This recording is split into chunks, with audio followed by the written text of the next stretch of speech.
बंदी छोड़ सतगुरु रामपाल जी परमेश्वर जी की जय हो।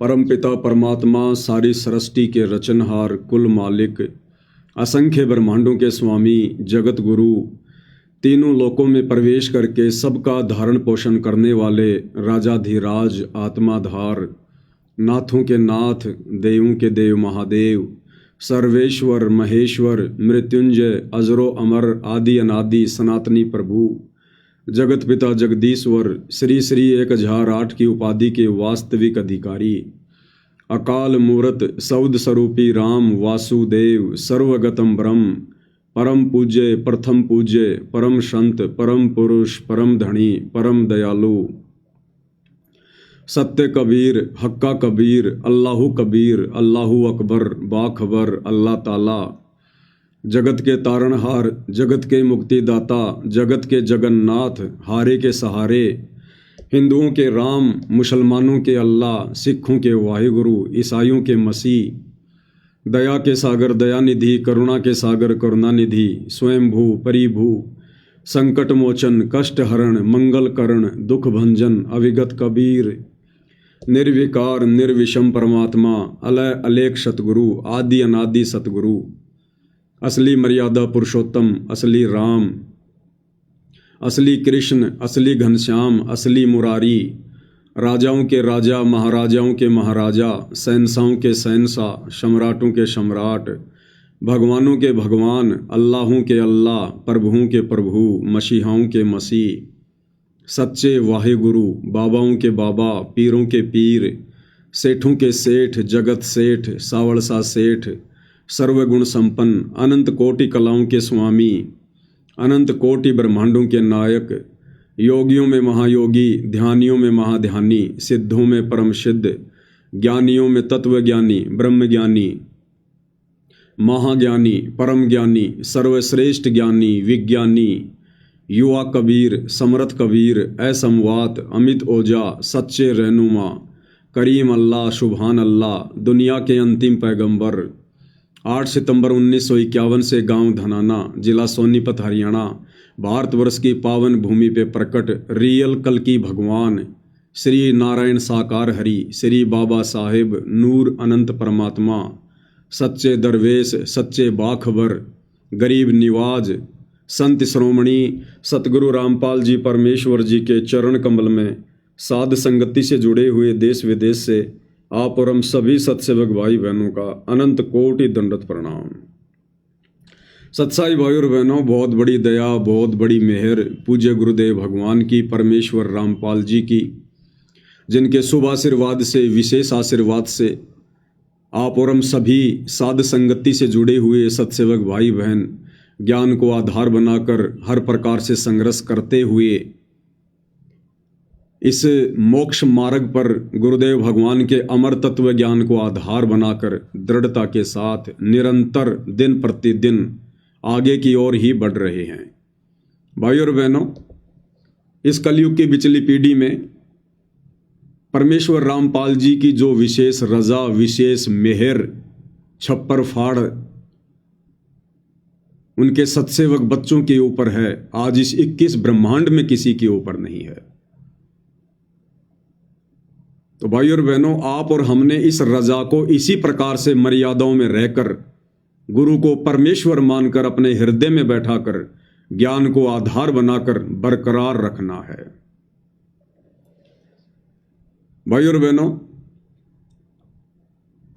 पिछले कुछ दिनों से आप सभी को पता है कि पूज्य गुरुदेव भगवान की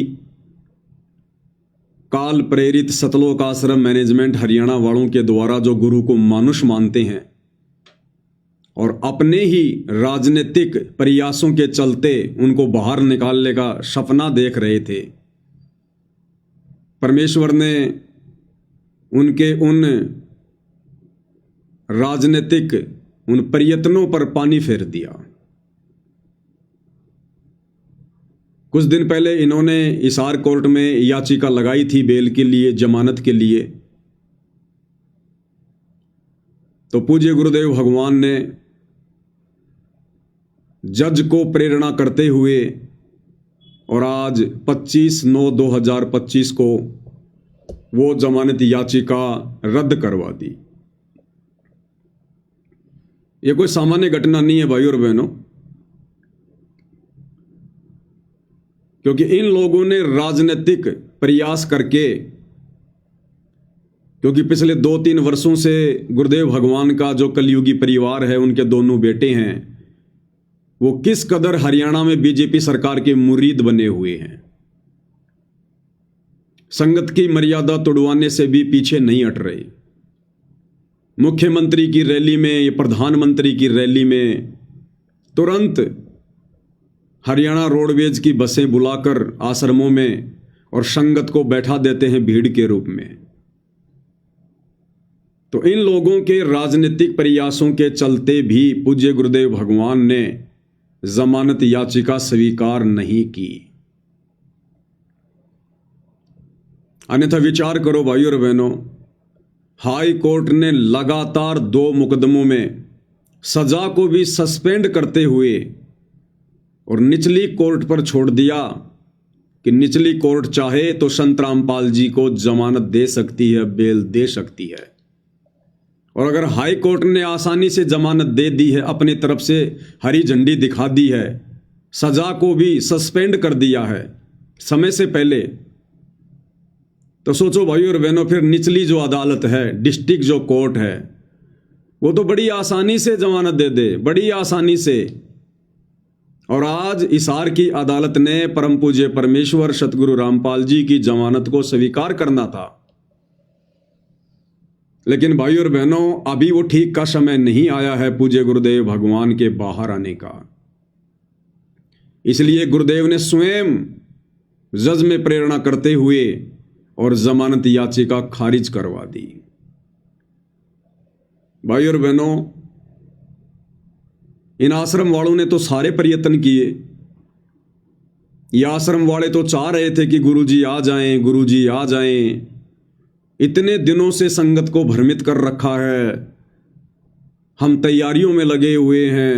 कभी धनाना आश्रम में ट्रैक्टर से हल जोतते हुए दिखाते हैं कि गुरुजी आ रहे हैं, तैयारियां चल रही हैं।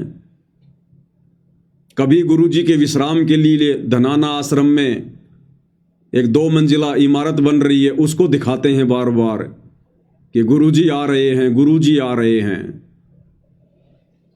तो पूरा का पूरा शतलोक आश्रम मैनेजमेंट हरियाणा, गुरुदेव का परिवार, उनके भाई बंधु रिश्तेदार, सबके सब चाह रहे हैं कि गुरुजी आ जाएं, गुरुजी आ जाएं। और इन शतलोक आश्रमों से जुड़ी लाखों की संगत वो भी चाह रही है कि गुरुजी आ जाएं, गुरुजी आ जाएं, गुरुजी आ जाएं। उसके बावजूद भी गुरुदेव भगवान ने उन लोगों की नहीं सुनी। क्यों नहीं सुनी भाई? अरे इतना तो आप आश्रम वालों को विश्वास होगा कि सतगुरु रामपाल जी भी कोई छोटी मोटी शक्ति हैं, छोटी मोटी पावर हैं। हालांकि आप लोग उनको परमात्मा तो नहीं मानते, भगवान तो नहीं मानते, खाली जुबान से भगवान भगवान के जयकारे लगाते हो, हृदय में जगह नहीं है। आप तो भगवान मानते हैं उस डाढ़ी मूंछ वाली कबीर जी की समझे जाने वाली मुर्दा फोटो को। तो आप लोग तो चाह रहे थे सारे के सारे कि हमारे गुरुजी जमानत पर आ जाएं, जमानत पर आ जाएंगे, और आप लोगों को पूरी उम्मीद थी कि गुरुजी जमानत पर आएंगे। तो तुम्हारे कबीर भगवान ने भी, डाढ़ी मूंछ वाले ने भी तुम्हारी अर्जी स्वीकार क्यों नहीं करी? अरे क्या दोष है तुम्हारे दिल में, क्या दोष है तुम्हारे मन में?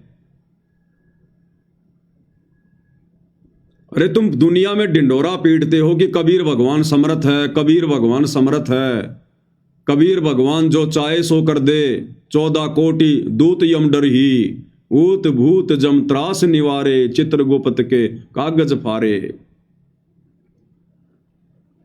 तो कबीर भगवान अभी तक तुम आश्रम वालों से नाराज क्यों है? अपने अंश को, अपने हंस को, अपने अवतार को तुम लोगों के अनुसार हिसार जेल से बाहर क्यों नहीं निकाल पा रहा कबीर?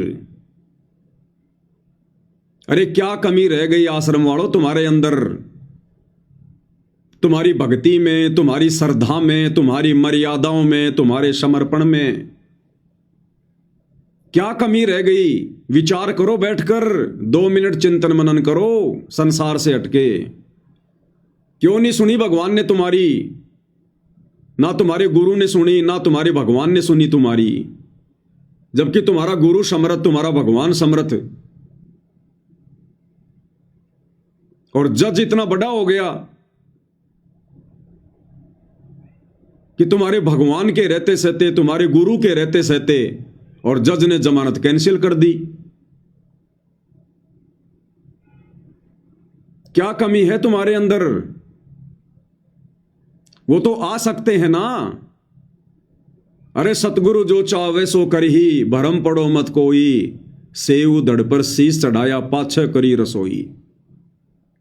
ये सतगुरु तो वो समर्थ है जो धर्मराय के दरबार में भी आप और हमारा मुकदमा लड़ेगा। भाई कर ले गुरु वकील, मुकदमा भारी है। तो ये तो हो नहीं सकता कि सतगुरु मजबूर होगा, सतगुरु लाचार होगा और जज सतगुरु पर भारी होगा। ये तो हो नहीं सकता। इसका मतलब सतगुरु जानबूझकर नहीं आना चाह रहे।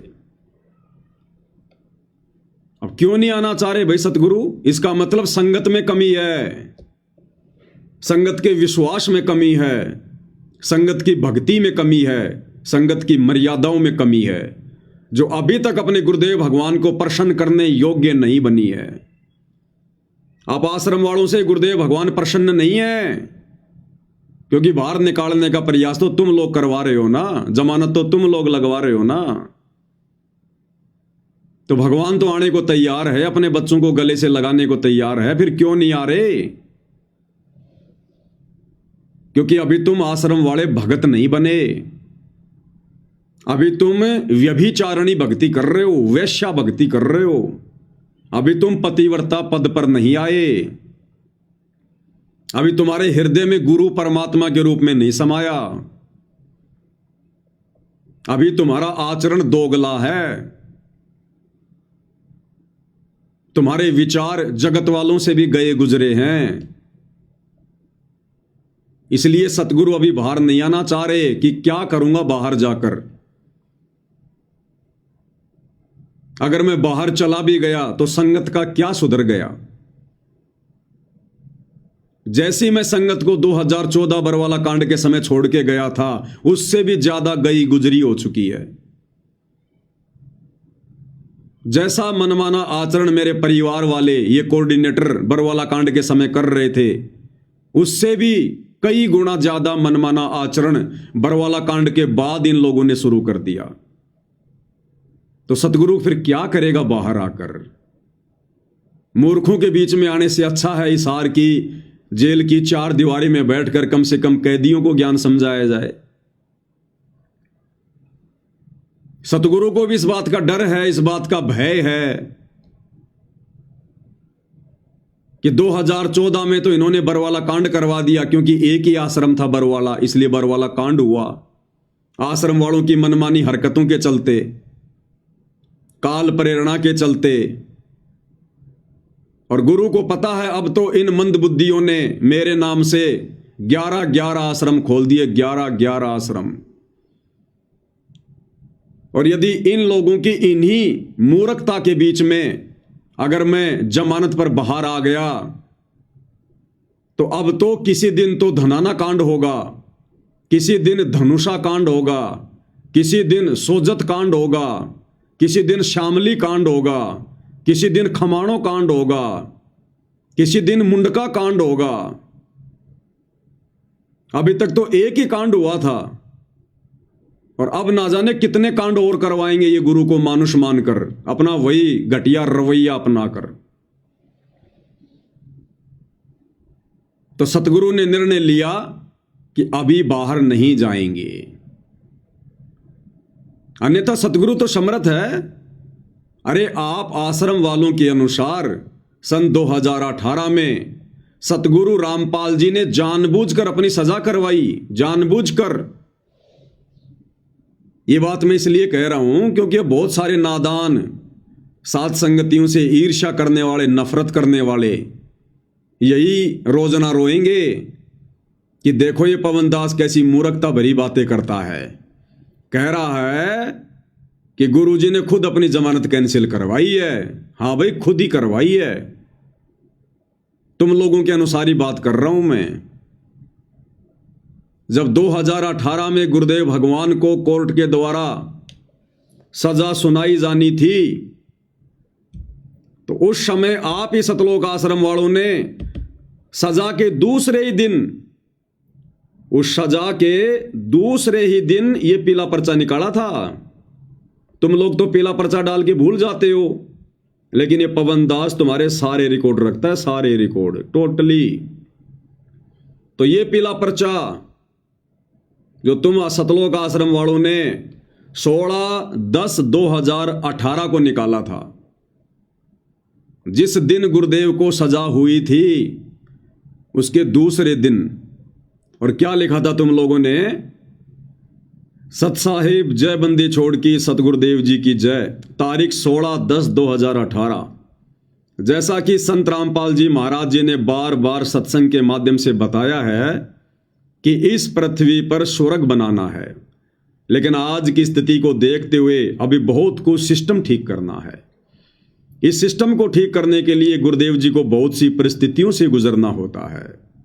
न्यायपालिका को ठीक करना है, इसके लिए भी गुरुदेव जी ही निपट सकते हैं, क्योंकि गरीब जनता को आज न्याय नहीं मिल पाता तो किसी भी भगत ने घबराना नहीं है। आज गुरुदेव जी कोर्ट में आए थे तो वकीलों को गुरुजी ने बोला कि चिंता मत करो, सब कुछ बहुत जल्दी ठीक हो जाएगा। सब भगत मिलकर सेवा करें और सब भगत बढ़ चढ़ कर सेवा करें। किसी ने किसी भगत को दोष नहीं देना है। गुरुदेव जी ने कहा है, शकल खेल हमारे किए, हमसे मिले सो निश्चय जिए। मनोज भगत है जो कि गुरुदेव जी के पास जेल में सेवा करता है। 8 अक्टूबर को गुरुदेव जी ने जेल में भगत मनोज को कहा कि 11 अक्टूबर को केसों का फैसला आने वाला है, लेकिन मेरा यानी गुरुजी का काम अभी पूरा नहीं हुआ, तो अगर फैसले में सजा हो जाए तो मुझे मेरा काम करने का पूरा समय मिल जाएगा।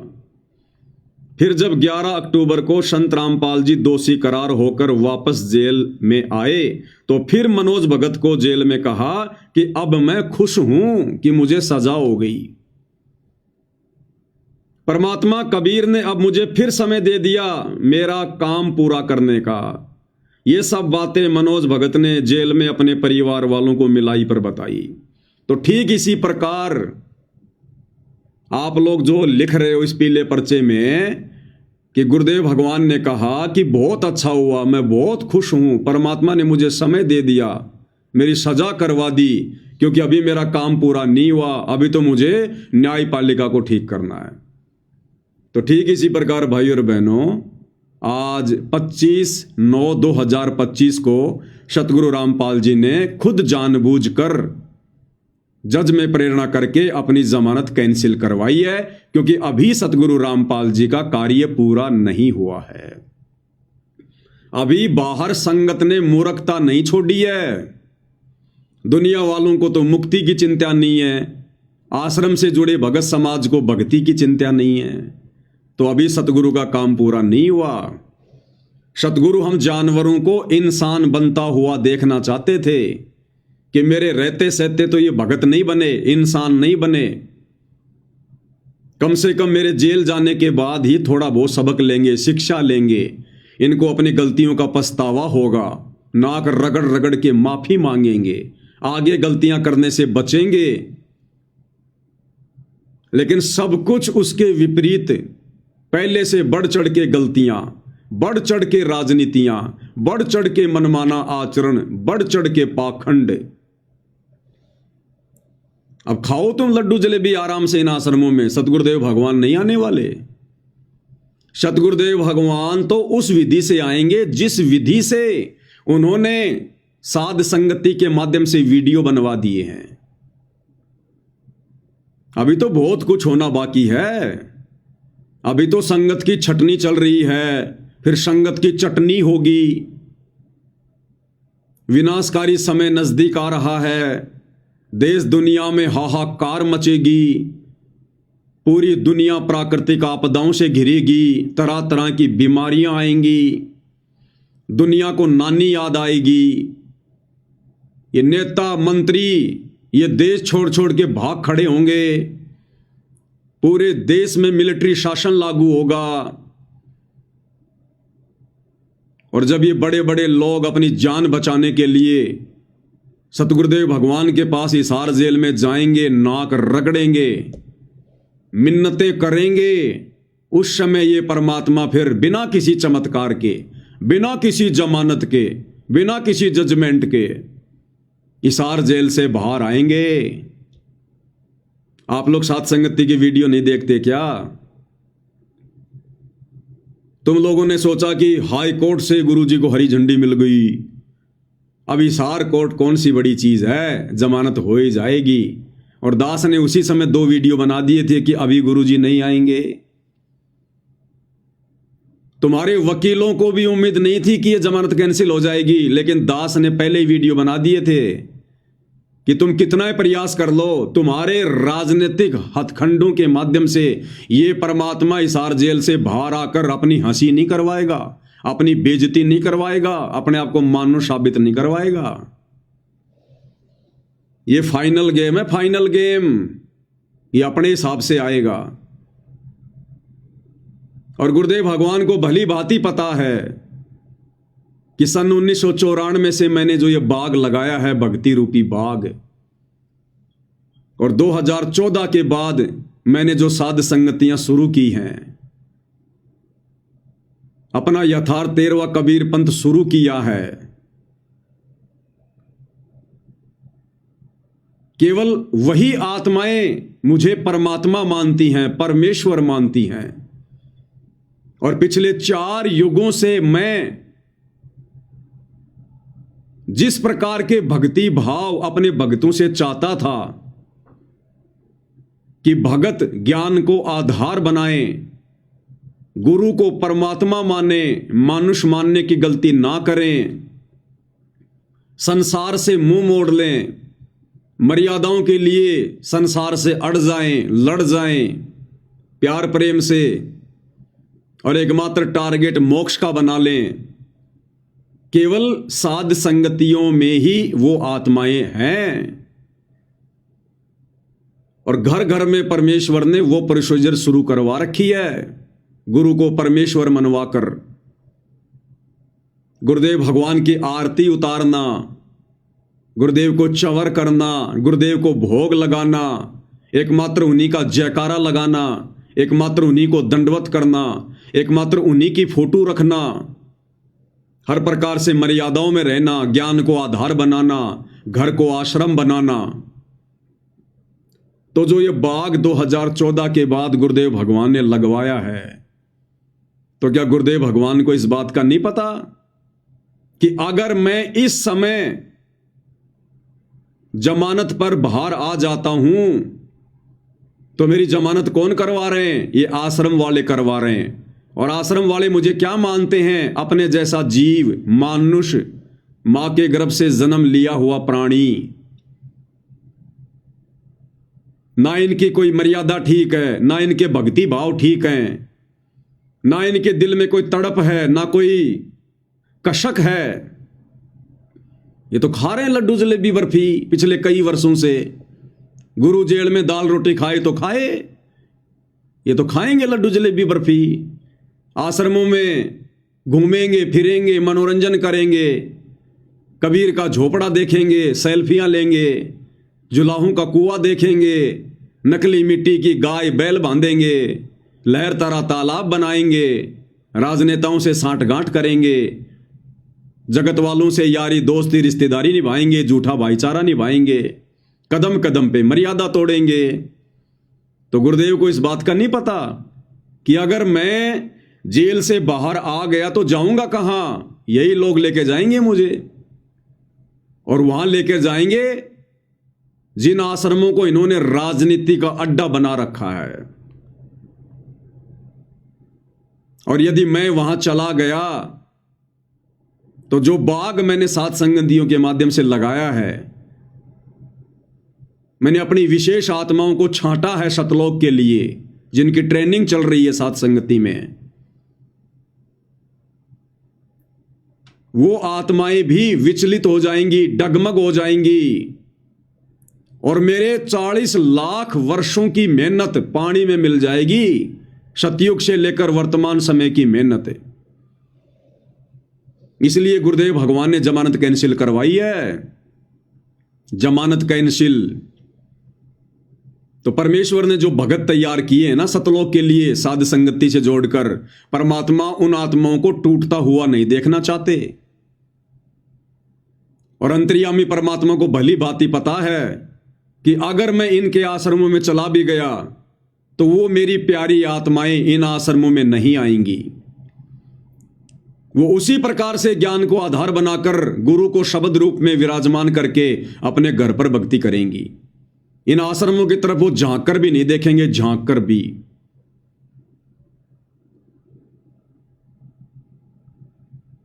इसलिए परमपिता परमेश्वर ने अपनी जमानत कैंसिल करवाई है।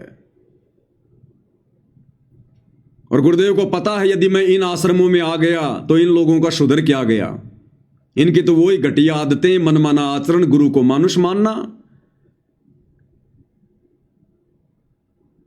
तो मैंने जो चंद भगत छांटे हैं सात संगतियों के माध्यम से, फिर उनमें और आश्रम वालों में, अगर वो सात संगत वाले आश्रमों में आ गए तो उनमें और इन काल प्रेरित आश्रम वाले भक्तों में भला क्या अंतर रह जाएगा।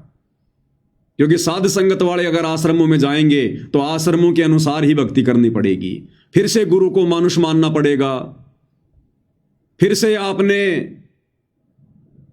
ऑडियो वीडियो से आरतियां करनी पड़ेंगी, इन्हीं की तरह दंडवत करना पड़ेगा। ना गुरु की आरती कर पाओगे, ना गुरु पे चवर कर पाओगे। उस कागज के टुकड़े को कबीर मान के जून के महीने में उसका प्रगट दिवस मनाना पड़ेगा। तो भाई परमात्मा सामान्य जीवों की तरह गलतियां नहीं करता है। बड़ी मुश्किल से परमात्मा ने अपना ये सात संगति रूपी बाग लगाया है, अपनी विशेष दृढ़ आत्माओं को छांट कर अलग किया है। भगवान ऐसी गलती करेगा क्या? कभी नहीं करेगा, कभी भी नहीं करेगा।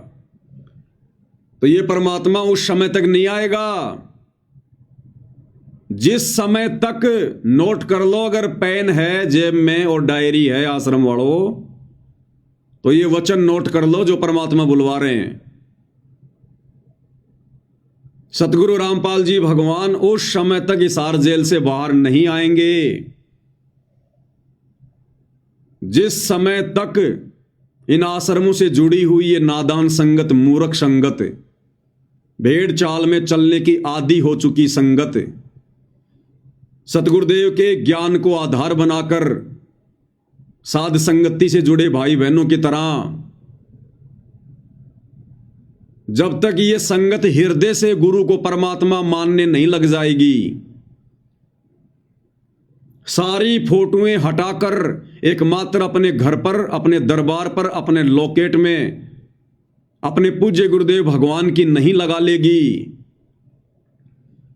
घर घर में सतगुरु रामपाल जी परमेश्वर जी को जब तक ये सतलोक आश्रमों से जुड़ी नादान संगत गीता जी अध्याय 3 श्लोक 13 के अनुसार भोग लगाना शुरू नहीं कर देगी,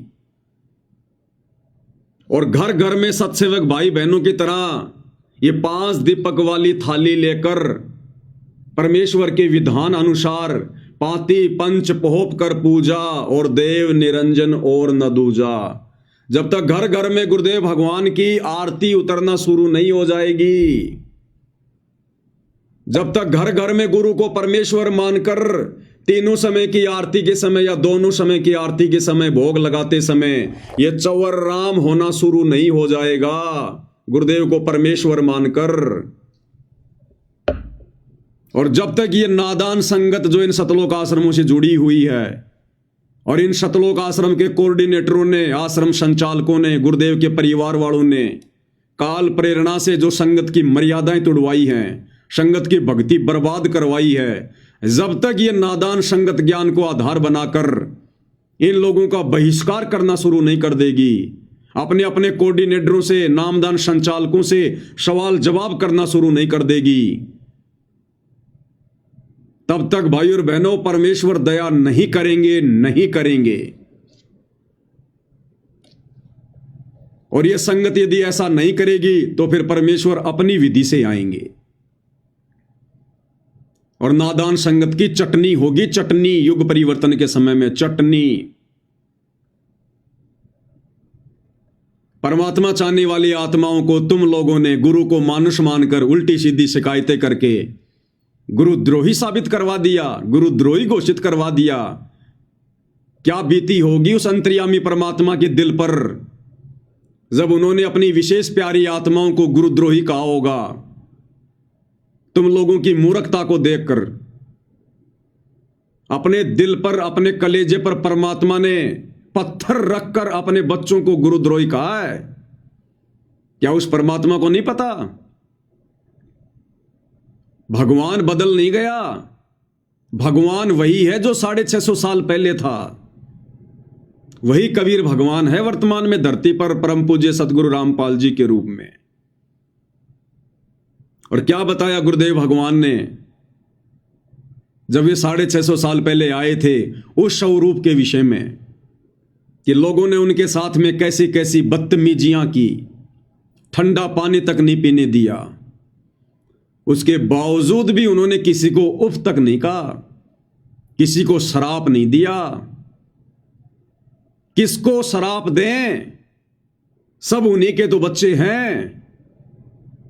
तो आज क्या भगवान बदल गया जो अपने बच्चों को यह कहेगा कि तू गुरुद्रोही है, जबकि उनसे बढ़कर संगत में कोई गुरुमुखी नहीं? तो सोचो परमात्मा ने कैसे अपने कलेजे पर पत्थर रखकर ये शब्द कहे होंगे। क्या कह रहे हैं गुरुदेव भगवान? भगवान नहीं बदल गया, ना उनका विधान बदल गया, बदल गए भगत, बदल गई भगतों की सोच। क्या कह रहे हैं परमात्मा? परमात्मा आए थे कबीर जी, उनके साथ कितना अत्याचार किया था और किसी को उन्होंने एक शब्द भी अप नहीं बोला, किसी को श्राप नहीं दिया, क्योंकि उसको पता था मेरे बच्चे हैं, किसको मारूं और किसको श्राप दूं।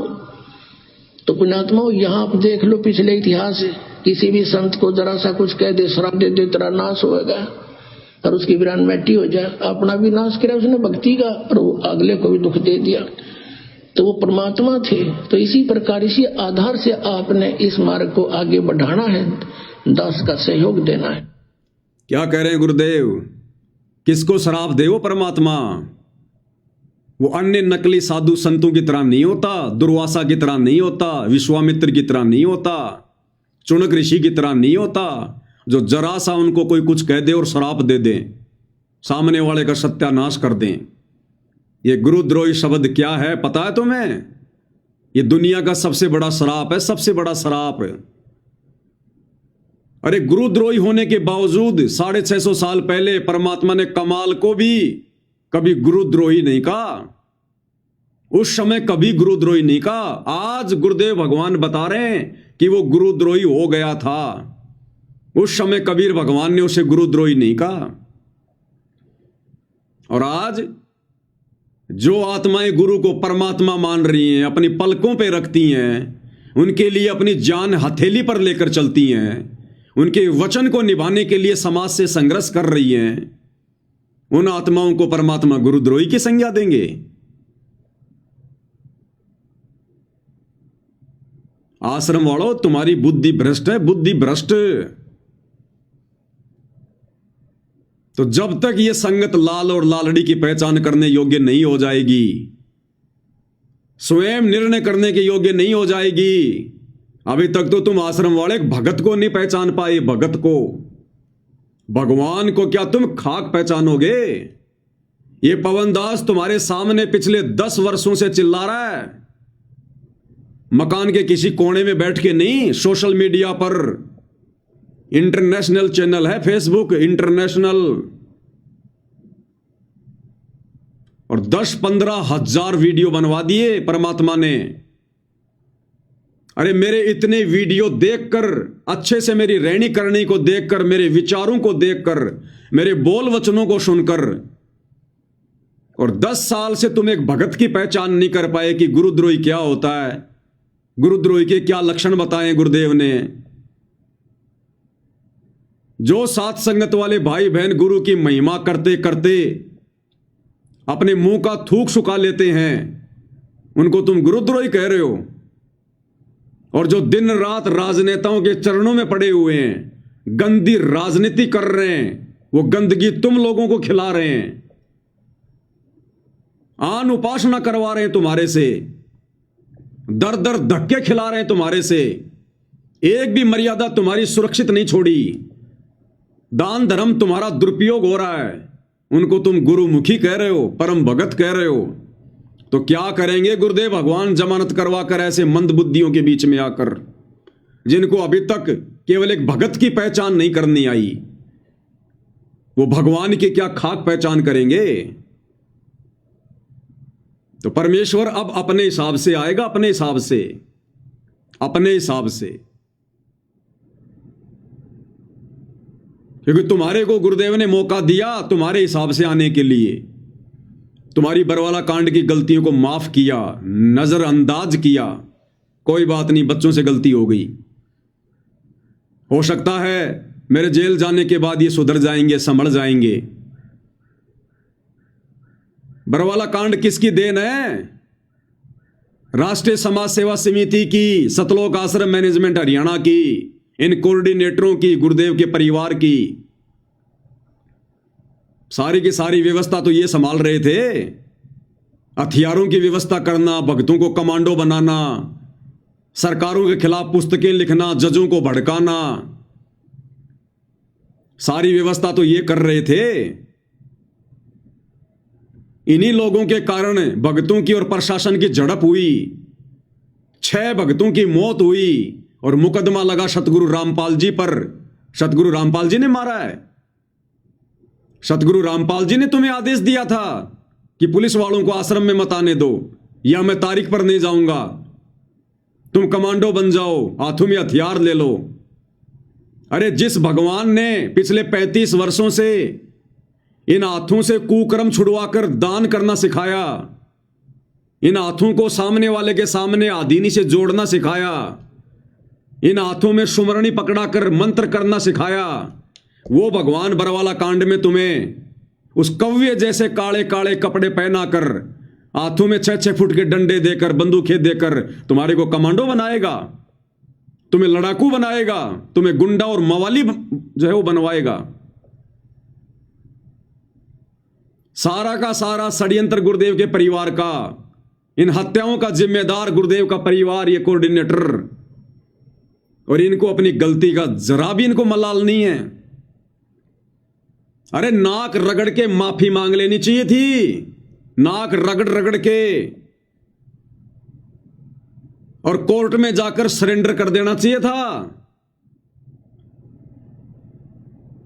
कि सारी गलती हमारी है, हमारे गुरुदेव का कोई आदेश नहीं था, हमारी बुद्धि भ्रष्ट हो गई थी काल प्रेरणा से, हमारी गलती है, हमें अरेस्ट करो, हमें सजा दो, हमारे गुरुदेव भगवान निर्दोष है, उनको छोड़ दीजिए। ये होता है शिष्य का धर्म। और तुम लोगों ने क्या किया?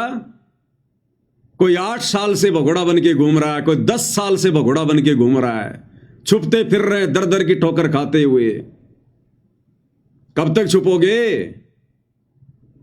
अरे सरकार से तो छुप जाओगे, प्रशासन से तो छुप जाओगे, अपने कर्मों से कैसे छुपोगे? भगवान से कैसे छुपोगे? वो सजा बाकी है, मिलेगी सजा। ये बकवास ज्यादा दिन की नहीं है जो तुम कर रहे हो वर्तमान में, ये पाखंड आडंबर।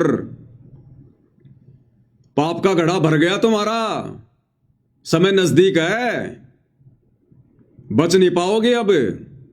बहुत दिन हो गए तुम्हें काल की गुलामी करते हुए, सतगुरु के दिल पर चोट करते हुए। अब ये परमात्मा, अब ये खरा खरा काम करेगा, खरा खरा काम। ये लास्ट था, लास्ट। अगर तुम्हारा आचरण सुधर जाता, अगर तुम अपनी गलतियों की माफी मांग लेते, और ये जो आश्रम तुमने खोले हैं, यदि इनको राजनीति का और मनोरंजन का अड्डा ना बनाकर अगर भक्ति का इनको सेंटर बना लेते, तो हो सकता है परमात्मा दया कर देते। लेकिन तुम्हारे अंदर तो राग, द्वेष, ईर्ष्या, लड़ाई झगड़ा, भक्तों को तुम जान से मारने का प्रयास करते हो। तुम्हारी शर्म खा गया काल, शर्म। जानवर से भी गए गुजरे हो गए तुम, गुंडे मवालियों से भी गए गुजरे, और उम्मीद कर रहे हो कि सतगुरु हमारे पास आएंगे। अब तुम्हारे रिटायरमेंट होने का समय आ गया, रिटायरमेंट होने का। यह परमात्मा समदृष्टि है। अभी तक तुमने केवल इनका प्यार प्यार देखा है, प्यार प्यार। अभी इनका जो रिजल्ट आएगा, इनका जो जजमेंट आएगा, वो देखना। हल्के में ले लिया सतगुरु को, हल्के में। वेदों में लिखा है कि वो परमात्मा जब पृथ्वी पर आता है, मनुष्य के बच्चे के रूप में प्रकट होता है, एक सामान्य व्यक्ति की भूमिका करता है, लीला करता है, मित्र की तरह व्यवहार करता है, और मित्र की तरह व्यवहार करने के चलते उसके आसपास रहने वाले उसको अपना मित्र मान लेते हैं, अपने जैसा मानुष मान लेते हैं, और गलतियों पर गलतियां करते हैं। तो तुमने हल्के में ले लिया सतगुरु को।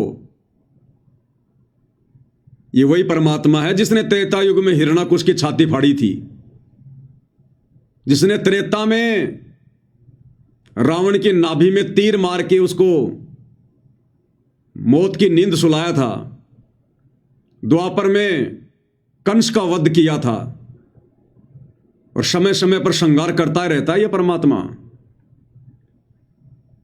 अभी तक तुमने केवल इनका सौम्य रूप देखा, सौम्य रूप, सादा रूप, सरल रूप।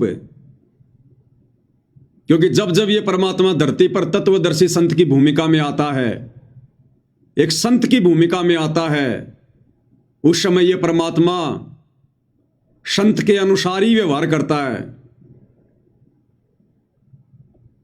अन्यथा उनके फॉलोवर भी वैसा व्यवहार करेंगे जैसा वो संत करेगा। तो वर्तमान में परमात्मा जिस संत की भूमिका में है कि संत ना छोड़े संतता, चाहे कोटिक मिलो असंत, चाहे कितने दुष्ट व्यक्ति क्यों ना टकराओ उनसे, काल प्रेरणा से कितने लोग भक्ति का स्वांग करके उनके पास रह के उनको दुखी क्यों ना करे, परेशान क्यों ना करे, उनके मार्ग में बाधा उत्पन्न क्यों ना करें, उनके मिशन में गंदगी क्यों ना फैलाएं, ये परमात्मा अंततः संतता ही दिखाएगा। लेकिन इनका विधान है कि राम किसी को मारे नहीं, मारे तो हत्यारे राम, अपने आप ही मर जाएंगे कर कर खोटे काम। तो भैया जो खोटे काम तुम लोगों ने कर डाले हैं बरवाला कांड से पहले और बरवाला कांड के बाद, उन खोटे कर्मों की सजा निर्धारित हो चुकी है। अब धीरे धीरे धीरे धीरे जो बीज तुम लोगों ने बोया है इस भक्ति मार्ग पर, अब उसकी फसल कटेगी। अब फसल इस युग परिवर्तन के दौर में तुम लोग भी अछूते नहीं रहोगे, जिन्होंने गुरु को मानुष मानकर हैंडल किया है, और गुरु की आज्ञा से ज्यादा अपना मनमाना आचरण संगत के ऊपर थोपा है। अब समय आ रहा है, तो ऐसे नहीं आने वाला है परमात्मा। और ये नादान संगत अगर संभल सकती है तो संभल जाए। देखो इन मुख्य लोगों का तो हो गया बेड़ा गर्क, इनको तो कोई माफी नहीं है, ना इस जन्म में माफी है, ना अन्य किसी जन्म में इनको माफी है। ये कलयुग की बिचली पीढ़ी तो इन्होंने बर्बाद कर दी, अनमोल मनुष्य जन्म इन्होंने बर्बाद कर दिया गुरु को मानुष मानकर। तो ये जो मुख्य लोग हैं ना, जिनमें गुरुदेव के बेटा बेटी, भाई बंधु, रिश्तेदार, ये कोऑर्डिनेटर, आश्रम संचालक, ये वर्ल्ड कोऑर्डिनेटर, बड़े बड़े सेवादार, ये जितने भी लोग हैं, ये 150, इन्होंने तो अपनी भक्ति और जीवन कर लिया बर्बाद। लेकिन संगत को फिलहाल मौका है, कब तक?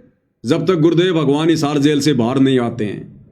और ये जानबूझकर गुरुदेव ने आज अपनी जमानत कैंसिल करवाकर इस नादान संगत को एक मौका दिया है और ये लास्ट मौका है, अंतिम मौका है ये। संभल सको तो संभल लेना, इसके बाद मौका नहीं मिलेगा। उसके बाद तुमने जो बीज बोया है इस भक्ति मार्ग पर, जैसी तुमने मर्यादा निभाई है, जैसा तुमने गुरु को मानकर भक्ति की है, वैसा ही परिणाम मिलेगा, वैसा ही। तो तुम्हें 2-2.5 साल का मौका और मिल रहा है, 2-2.5 साल का। संभल सको तो संभल जाना संगत वालों, अन्यथा तुम्हारी दुर्गति करवा के छोड़ेंगे ये लोग, दुर्गति।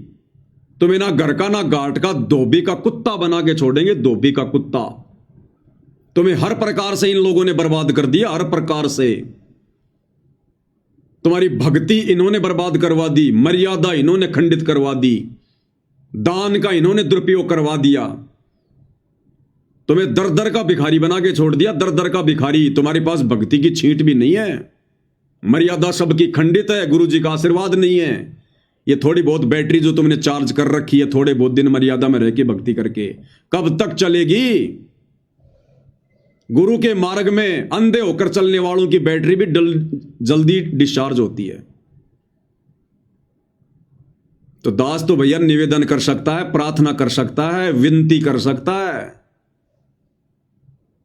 ये दास आज जो वचन बोल रहा है ना, ये तुम्हें कड़वे लग रहे होंगे, लेकिन परमात्मा कहते हैं जेता मीठा बोल ही तेता संत ना होए, और खरी खरी बाता कहे संत कहावे सोए। ये मीठी मीठी गोलियां खिलाकर अपना स्वार्थ सिद्ध करना, ये सतलोक आश्रम मैनेजमेंट वालों का धर्म है, सत्सेवकों का नहीं है। यहां जो बातें कहते हैं खरी खरी कहते हैं, चाहे साध संगति वाले हो चाहे सतलोक आश्रम वाले हो। हमें तुम्हारे से कोई स्वार्थ नहीं है। इस दास ने कोई संत नहीं बनना, कोई बाबा नहीं बनना, कोई आश्रम नहीं खोलना। ये दास किसी के आराम के टुकड़ों पे नहीं पड़ता, किसी के दान धर्म पे नहीं पड़ता। ये दास केवल अपनी जिम्मेदारी निभा रहा है गुरु की गैर हाजिरी में, अपनी सेवा। और जो भी है खरी खरी कहेंगे, और खरी खरी कहते आए हैं, उसके लिए जेल भी जाना पड़ा, झूठे मुकदमे भी झेल रहे हैं, मार पिटाई भी खाई है, और आगे भी नौबत आई तो सहन करेंगे। लेकिन सतगुरु ने जिस मार्ग पर चलना सिखा दिया उसी पर चलेंगे, क्योंकि रेलगाड़ी या तो चलती नहीं, और चलती है तो पटरी पे चलती है। रेलगाड़ी के लिए तुम जितनी मर्जी जीटी रोड बना दो, नहीं चलेगी जब तक उसको पटरी नहीं मिलेगी। तो सत्सेवक भाई बहन अगर चलेंगे तो अपने गुरु के वचन पर चलेंगे, मर्यादाओं पर ही चलेंगे, अन्यथा पैर रोप के वहीं खड़े हो जाएंगे। दो नाव की सवारी करने का शौक नहीं है हमारे को, तुम आश्रम वालों की तरह आंख बंद करके भेड़ चाल में चलने का ये फॉर्मूला गुरुदेव ने हमें नहीं बताया। तो लास्ट एंड फाइनल तुम लोगों को चेतावनी है ये, लास्ट एंड फाइनल। सुधर जाओ, संभल जाओ। इन काल प्रेरित सतलोक आश्रम वालों का जितना जल्दी साथ छोड़ दोगे तुम्हारे हित में, तुम्हारे भले में। अन्यथा तुम्हारे द्वारा दिया गया दान आने वाले समय में तुम्हारे शरीर पर कांटों की तरह चुभेगा, कांटों की तरह। अकाल मौत, घर घर में झगड़ा, लड़ाई, राग द्वेष, हॉस्पिटलों में सड़ोगे, हॉस्पिटलों में। ये तुम्हें परमात्मा का विधान बता रहा हूं, कोई शराब नहीं दे रहा। मेरी औकात नहीं है किसी को शराब देने की, और ना मैं इतना मूर्ख हूं जो अपनी भक्ति बर्बाद करूंगा 2 कोटि के जीवों को शराब देके। तुम्हें शराब देके मुझे क्या मिलेगा? तुम्हें भगवान का विधान बता रहा हूं कि जो अपने गुरु जी को खून के आंसू रुलाते हैं, अपनी उल्टी हरकतों के चलते, मनमाने आचरण के चलते, पाखंड के चलते, भेड़ चाल के चलते, जिन बातन से गुरु दुख पावे उन बातों को दूर भगावे। अरे ज्ञान गंगा पुस्तक बांटने के अलावा एक भी वो कर्म बता दो जो 2014 बरवाला कांड के बाद तुम लोगों ने सतगुरु को खुश करने के लिए किया हो, मर्यादा वाला किया हो, भक्ति बढ़ाने वाला किया हो। एक कर्म बता दो ज्ञान प्रचार के अलावा। तुम्हारे सारे घटिया कर्म, उल्टे कर्म, ज्ञान विरुद्ध कर्म, काल प्रेरित कर्म, तुम लोगों ने सतगुरु को खून के आंसू रुलाए। जब जब भूल पड़े पुस्तक में लास्ट में जो लेटर लिखा है गुरुदेव ने, किस कदर गुरुदेव रो रहे हैं। विशेष संदेशों में परमात्मा किस कदर तुम लोगों से विनती कर रहे हैं, प्रार्थना कर रहे हैं कि भाई अपने ऊपर रहम नहीं कर सकते तो इस दास के ऊपर रहम कर दो। तो मूर्खों से सतगुरु रहम की भीख मांग रहा है, रहम की भीख। अरे मर जाओ डूब कर नालायको। क्या मुंह दिखाओगे सतगुरु को आने के बाद? तुम लोगों से तो नकली संतों की संगत लाख गुना अच्छी है। भेड़ चाल में नहीं चलती, देखा देखी में नहीं चलती, भले उनके पास भक्ति नहीं है। तो ये लास्ट एंड फाइनल वार्निंग है तुम लोगों को सतगुरुदेव भगवान की तरफ से। इसलिए आज उन्होंने जानबूझकर इस नादान संगत को मौका देते हुए अपनी जमानत रद्द करवाई है, कैंसिल करवाई है। ये अपनी मर्जी का मालिक है, किसी जज के दबाव में नहीं बैठा। जेल की 4 दीवारियां इसको कैद नहीं रख सकती। लेकिन तुम्हें यह बात समझ में नहीं आएगी क्योंकि तुम गुरु को मानुष मानते हो, और जो गुरु को मानुष मानता है उसके हृदय में यह बात नहीं समाती। तो भाई विनती कर सकते हैं, बस प्रार्थना कर सकते हैं, इससे ज्यादा कुछ नहीं। सतगुरु वही चाहता है जो उन्होंने अपने सत्संगों में हमें बताया, समझाया। अरे सतगुरुदेव भगवान ने सत्संग किस लिए सुनाए थे? किस दिन के लिए सुनाए थे? भेड़ चाल में चलने के लिए। तुम आश्रम वालों ने तो सतगुरु के सत्संगों को बोरे में पैक करके खूंटी पे टांग दिया अचार डालने के लिए। सुने कभी सत्संग? तुमने ध्यान से विचार किया कभी? सत्संग सुनना अलग चीज बताई गुरुदेव ने, और सत्संगों को समझना मुख्य चीज है। क्या बताया परमात्मा ने? उस ताऊ की कहानी। 2 भाई थे, छोटे भाई की मृत्यु हो गई। छोटे भाई के जो बच्चे थे उनको उनकी माताजी ने कहा कि बच्चों तुम्हारे पिताजी मर गए, तुम अभी छोटे हो, तुम्हें अभी व्यापार काम धंधे की नॉलेज नहीं है, तुम ऐसा करो अपने ताऊ जी के पास जाओ, और ये मेरे पास में तुम्हारे पिताजी के समय के रखे हुए कुछ लाल हैं। लाल एक चमकदार एक पत्थर जैसा होता है, जैसे बच्चे बचपन में जो खेला करते थे, वो गोलियां वगैरह, कांच की गोलियां जिनको क्या बोलते हैं, कंचे वगैरह, वैसा एक चमकदार होता है एक पत्थर लाल। उसकी कीमत गुरुजी ने बताई करोड़ों में। तो बच्चों की मां ने कहा कि तुम्हारे पिताजी के समय के मेरे पास ये कुछ लाल रखें, ये लाल ले जाओ, पैसे तो है नहीं, ये ताऊ जी को दे देना और ताऊ जी के साथ में काम धंधे में हिस्सा कर लो। दोनों बच्चे वो लेकर लाल माता की आज्ञा लेकर ताऊ जी के पास चले गए। ताऊ जी से जाकर सारी घटना बताई और कहा कि हमारी मां ने ये लाल दिए ताऊ जी। तो ताऊ ने वो लाल हाथ में लिए, वो गठरी खोली और देखा और वापस बंद कर दिए ताऊ ने, और कहा कि बच्चों ये तो बहुत कीमती हैं, अभी मुझे इनकी आवश्यकता नहीं है, मेरी उधार चलती है, ये अपनी मां के पास वापस रख के आ जाओ, जब आवश्यकता पड़ेगी जब मंगवा लूंगा। ताऊ समझदार था। ये ताऊ समझना सतगुरु रामपाल जी को, ये कथाएं कोई मनोरंजन के लिए नहीं सुनाई, वो ताऊ समझना सतगुरु रामपाल जी को। और वो 2 बच्चे वो समझना संगत को,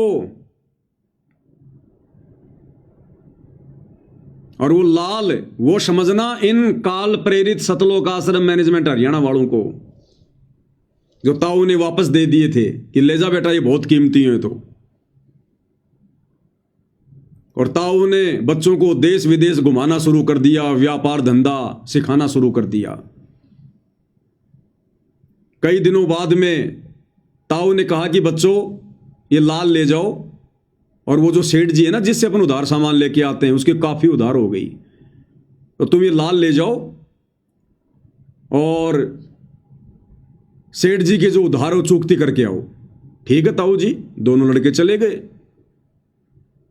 जाकर सेठ जी को लाल दे दिया कि सेठ जी हमारे ताऊ जी ने लाल दिया है, आप अपना उधार समाप्त करो।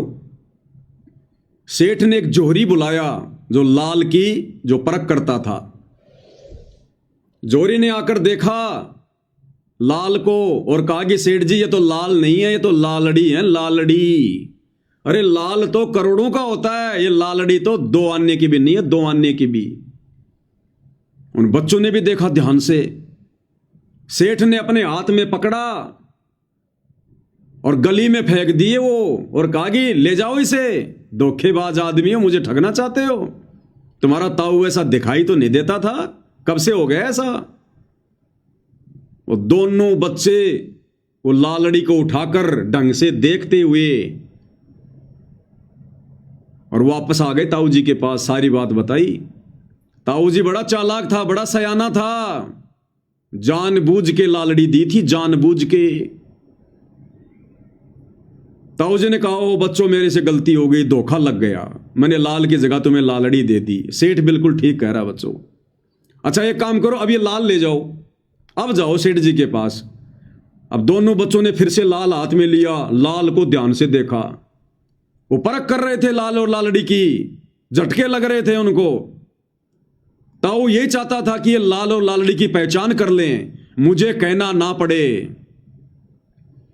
दोनों बच्चे लाल को लेकर बड़े गौर से निहारते हुए, उसकी परख करते हुए सेठ जी के पास गए। बोला सेठ जी हमारे ताऊ के धोखा लग गया था, हमारे ताऊ जी ऐसे नहीं है, देखो ये अब की बार ताऊ जी ने लाल दिए। सेठ ने फिर से जोरी बुलाया, जोरी ने देखा और कहा कि सेठ जी ये लाल है। सेठ ने कहा कि देखो देखो ऐसा होता लाल, ये है लाल, ले आए थे लालड़ी।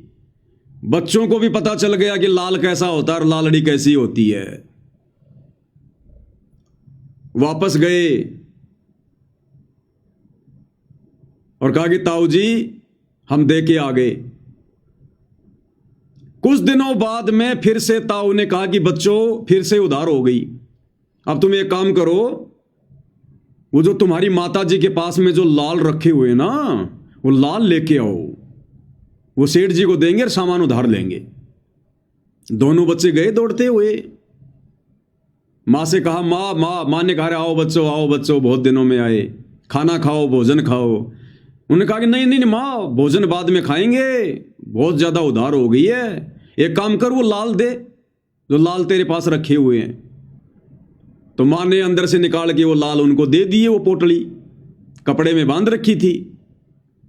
अब उन बच्चों ने देखा कि हम देख तो लें कहीं ये लालड़ी तो नहीं है,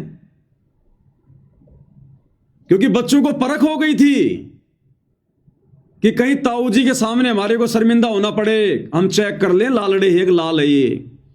वो बच्चों ने गठरी खोली मां के सामने और देखा तो वो लालड़ी थी, लालड़ी 2 आने की भी नहीं थी। वो जिनको लाल समझ रहे थे, ये लाल कौन है? आश्रम वाले, ये कोऑर्डिनेटर, आश्रम संचालक, गुरुजी का परिवार। तो बच्चों ने देखा ये तो लालड़ी है। वो बच्चे कौन? संगत, और वहीं फेंक दिए उनको कि मां तू तो बहुत भोली है, तू लालड़ियों को लाल समझ के और बक्से में सजा के बैठी थी। ये तो लालड़ी है, लाल तो मां कई करोड़ों का होता है। तो मां ने कहा बच्चों मुझे क्या पता, तुम्हारे पिताजी के समय के रखे थे, मैंने सोचा भाई लाल होंगे, अब मन के बेरा बेटा। दोनों बच्चे उनको वहीं पटक के और ताऊ जी के पास गए, मुंह लटका के, और कहा ताऊ जी अरे बच्चों लाए लाल। मायूस होकर बोले ताऊ जी हमारी मां बहुत भोली है। ताऊ जी वो लाल नहीं थे, वो तो लालड़ी थी, लालड़ी। तो ताऊ ने कहा कि बच्चों ये उस दिन भी लालड़ी थी जिस दिन तुम मेरे पास लेके आए थे शुरू में, ये उस दिन भी लालड़ी थी। अगर मैं कह देता उस दिन कि ये लाल नहीं ये लालड़ी है, अगर गुरुजी कह दे संगत को कि ये मेरा परिवार भगत नहीं है, ये तो काल के दूत हैं, मेरे मार्ग को बर्बाद करने के लिए काल प्रेरणा से भगत बनने का ढोंग कर रहे हैं। अगर ताऊ कह देता कि बच्चों ये लाल नहीं लालड़ी, तो ताऊ ने कहा कि तुम उस दिन नाराज हो जाते और तुम्हारी मां भी दुख मानती कि मेरा जो पति है वो मेरे सिर पर नहीं है, इसलिए हमारे लाल को भी लालड़ी बता रहा है। बच्चों, आज तुमने खुद ही परख कर ली, मुझे बोलना नहीं पड़ा। तो इसी प्रकार सतगुरु रामपाल जी भगवान चाहते हैं कि ये नादान संगत मेरे ज्ञान को आधार बनाकर और अपनी आंखों से अपने इन गुरु भाइयों के, आश्रम वालों के, कोऑर्डिनेटरों के, गुरु जी के बेटा बेटी, भाई बंधु, रिश्तेदारों के कुक्रम देखकर, ये राजनीतियां देखकर, स्टेडियम देखकर, जाटों की धर्मशाला देखकर, गुंडों की सीबीआई जांच देखकर, जाटों का आरक्षण देखकर, अयोध्या का भंडारा देखकर, परशुराम की जयंती देखकर, सिरसा में नकली कबीर जयंती देखकर और दुनिया भर का ये अन्नपूर्णा के तहत पाखंड, आडंबर, ये सारे मनवस घटिया भक्ति विरुद्ध कुकर्मों को देखकर गुरुदेव भगवान सोच रहे हैं कि ये नादान संगत खुद ही फैसला कर ले तो ठीक है कि संगत में लाल कौन है और लालड़ी कौन है, ये आश्रम वाले कौन है और साथ संगति वाले कौन है, मुझे कहना ना पड़े। इसलिए गुरुदेव भगवान ने समय दिया संगत को बरवाला कांड के बाद, लेकिन ये नादान संगत उन दोनों भाइयों से भी गई गुजरी। अरे उन बच्चों ने तो एक ही झटके में लाल और लालड़ी की पहचान कर ली। इस नादान संगत को तो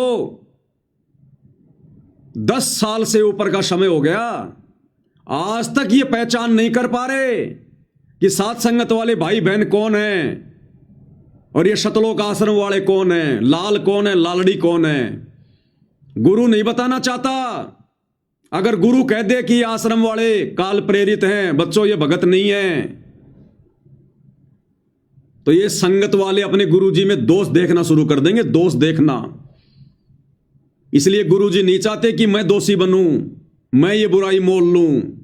इसलिए गुरुदेव भगवान ने बरवाला कांड के बाद खुले सांड की तरह इन आश्रम वालों को भी बाहर छोड़ दिया और संगत को भी बाहर छोड़ दिया कि आपस में सींग मार मार के देख लो, घंटी बजा बजा के देख लो, भिड़ंत कर करके देख लो, कौन भगत है और कौन गुरु गद्दार है, कौन गुरु मुखी और कौन गुरु द्रोही है। लेकिन ये नादान संगत आज तक पहचान नहीं कर पा रही लाल और लालड़ी की, उन काल प्रेरित सतलोक आश्रम वालों की और साध संगति से जुड़े सत्सेवक भाई बहनों की। जबकि दिन रात वीडियो बनाए जा रहे हैं और दिन रात वो लोग भी अपने काले कुकर्म करते ही रहते हैं। वो अपने कुकर्मों के वीडियो बनाते हैं, हम लोग ज्ञान आधार से वीडियो बनाते हैं। ये नादान संगत निर्णय नहीं कर पा रही, इसलिए अभी तक सतगुरुदेव भगवान बाहर नहीं आ रहे। इसलिए ताऊ ने, सतगुरु रामपाल जी ने जानबूझकर आज 25/9/2025 को अपनी जमानत जज में प्रेरणा करके कैंसिल करवाई है, क्योंकि अभी संगत नीर खीर का निबेरा करने के योग्य नहीं हुई है और ये 2-2.5 साल का समय और दिया जा रहा है। उस ताऊ ने समय नहीं दिया था, लेकिन ये ताऊ, भक्ति का ताऊ सतगुरु रामपाल जी दयालु परमात्मा फिर से तुम आश्रम वालों पर रहम कर रहा है। 2-2.5 साल का समय तुम्हें और दिया जा रहा है, कर लेना विचार, अन्यथा फिर दुर्गति होगी, दुर्गति और गुरु की आंखों के सामने होगी। फिर तुम 100 दोष देखोगे गुरु मेर भक्ति में कि मैं तो आश्रमों में पाठ भी करवा रहा था, मैं तो ज्योति भी करवा रहा था, मैं तो हर समागम में हाजिरी भी लगा रहा था, मैं तो तारीखों पर भी जा रहा था, मैं तो अन्नपूर्णा मुहिम के तहत मकान बनाने के लिए मजदूरी भी कर रहा था। वो मजदूरी तुम काल की कर रहे थे, काल की, वो बेगार कर रहे थे, बेगार। सतगुरु भक्ति करवाने आता है, भक्तों से मजदूरी करवाने नहीं आता। यहां इन आश्रम वालों को मौका नहीं है बिल्कुल भी। आज 25/9/2025 को इनकी लास्ट लाइन थी, डेडलाइन। इस नादान संगत को मौका है थोड़ा, अगर संभल सको तो संभल लेना भाई और बहनों, नहीं तो दुर्गति दरवाजे पर खड़ी है, दुर्गति। सात संगति के वीडियो देखना शुरू कर दो, ज्ञान को आधार बना लो, भेड़ चाल में मत चलो, मत डरो, मत घबराओ कि नामखंड होगा। ये दुनिया भर की बकवाद जो आश्रम वाले तुमसे करवा रहे हैं, इससे तुम्हारे नामखंड नहीं हो रहे। और अपने गुरु भाई बहनों के ज्ञान आधारित, गुरुदेव के सत्संगों पर आधारित वीडियो देखने से तुम्हारे नामखंड हो रहे हैं, तुम्हारी बुद्धि भ्रष्ट हो रही है, काल बैठा है तुम्हारी नाक पर। तो हाथ जोड़ के विनती कर सकते हैं, प्रार्थना कर सकते हैं, क्योंकि हम सत्सेवक, तुम आश्रम वाले नादान भाई बहनों को अपना सगे भाई बहन से भी ज्यादा बढ़ के मानते हैं। ये आश्रम वाले नहीं मानते, सिवाय तुम्हें भेड़ बकरियों के अलावा, एक मजदूर के अलावा। इसलिए निस्वार्थ भाव से, क्योंकि तुम हमें कोई ज्योति का पैसा नहीं दे रहे, कोई पाठ का पैसा नहीं दे रहे, 10वें अंश का पैसा नहीं दे रहे, और ना हमारे को तुम्हारी भीख चाहिए, उसके बावजूद भी हम तुम लोगों को समझाने के लिए वीडियो बनाते हैं, तुम लोगों को समझाने के लिए जेल जा रहे हैं, मुकदमे झेल रहे हैं, मार पिटाई झेल रहे हैं, गालियां झेल रहे हैं इन आश्रम वालों की, और फिर भी तुम्हारी आंखें बंद है, तुम पहचान नहीं कर पा रहे सतगुरु का असली मार्ग, असली मिशन कहां से चल रहा है। गुरुद्रोही कौन है, गुरुमुखी कौन है। सतगुरु तो लाख बार कहेगा परीक्षा चल रही है, जैसी जेल में जाकर प्रार्थना करोगे वैसा ही जवाब देगा। बाहर संगत है, बाहर ये पवनदास है, और वीडियो बन रहे दिन रात। तुम्हारी आंखें फूटी पड़ी हैं क्या? अब क्या सतगुरु तुम्हारी आंखों में सूरमा डालेगा क्या? तब जाके तुम्हें दिखाई देगा। ये मोतियाबिंद का ऑपरेशन कर लो सात संगति की वीडियो देखकर, नहीं तो दुर्गति दरवाजे पर खड़ी है आश्रम वालों, दुर्गति दरवाजे पर। सतगुरु ये पाखंड देखने नहीं आता, पाखंड करवाने नहीं आता। तो विनती कर रहे हैं और विनती कर सकते हैं, इससे ज्यादा हमारे पास चारा नहीं है। ये मार पिटाई करना, लड़ाई झगड़ा करना, गुंडे मवालियों वाली हरकत करना, मुकदमेबाजी करना, ये तो इन सतलोक आश्रम वालों के घटिया कर्म है, सतसेवकों के नहीं है। हम तो अंत तक उसी मार्ग पर चलेंगे जो मार्ग गुरुदेव भगवान ने दिखाया है। तो विनती कर सकते हैं, प्रार्थना कर सकते हैं, इससे ज्यादा हमारे हाथ में कुछ नहीं है। बाकी तुम्हारे कर्म, क्योंकि सकल पदार्थ है जगमाही, कर्महीन नर पावत नाही। अब आज के संदेशे के बाद में कोई कर्महीन, कोई कर्म ठोक भगत होगा जो 5 मिनट बैठकर विचार नहीं करेगा। और अगर सच्चे हृदय से गुरु जी से अरदास करके कि हे दीनदयाल, हे गुरुदेव भगवान, बात तो बिल्कुल सही है, काम तो इन आश्रम वालों के द्वारा सारे मर्यादा तोड़वाने वाले हो रहे हैं, हे परमेश्वर दास का मार्गदर्शन करो, मुझ तुच्छ बुद्धि पर दया करो, हे मालिक मुझे सच्चाई से अवगत करवाओ।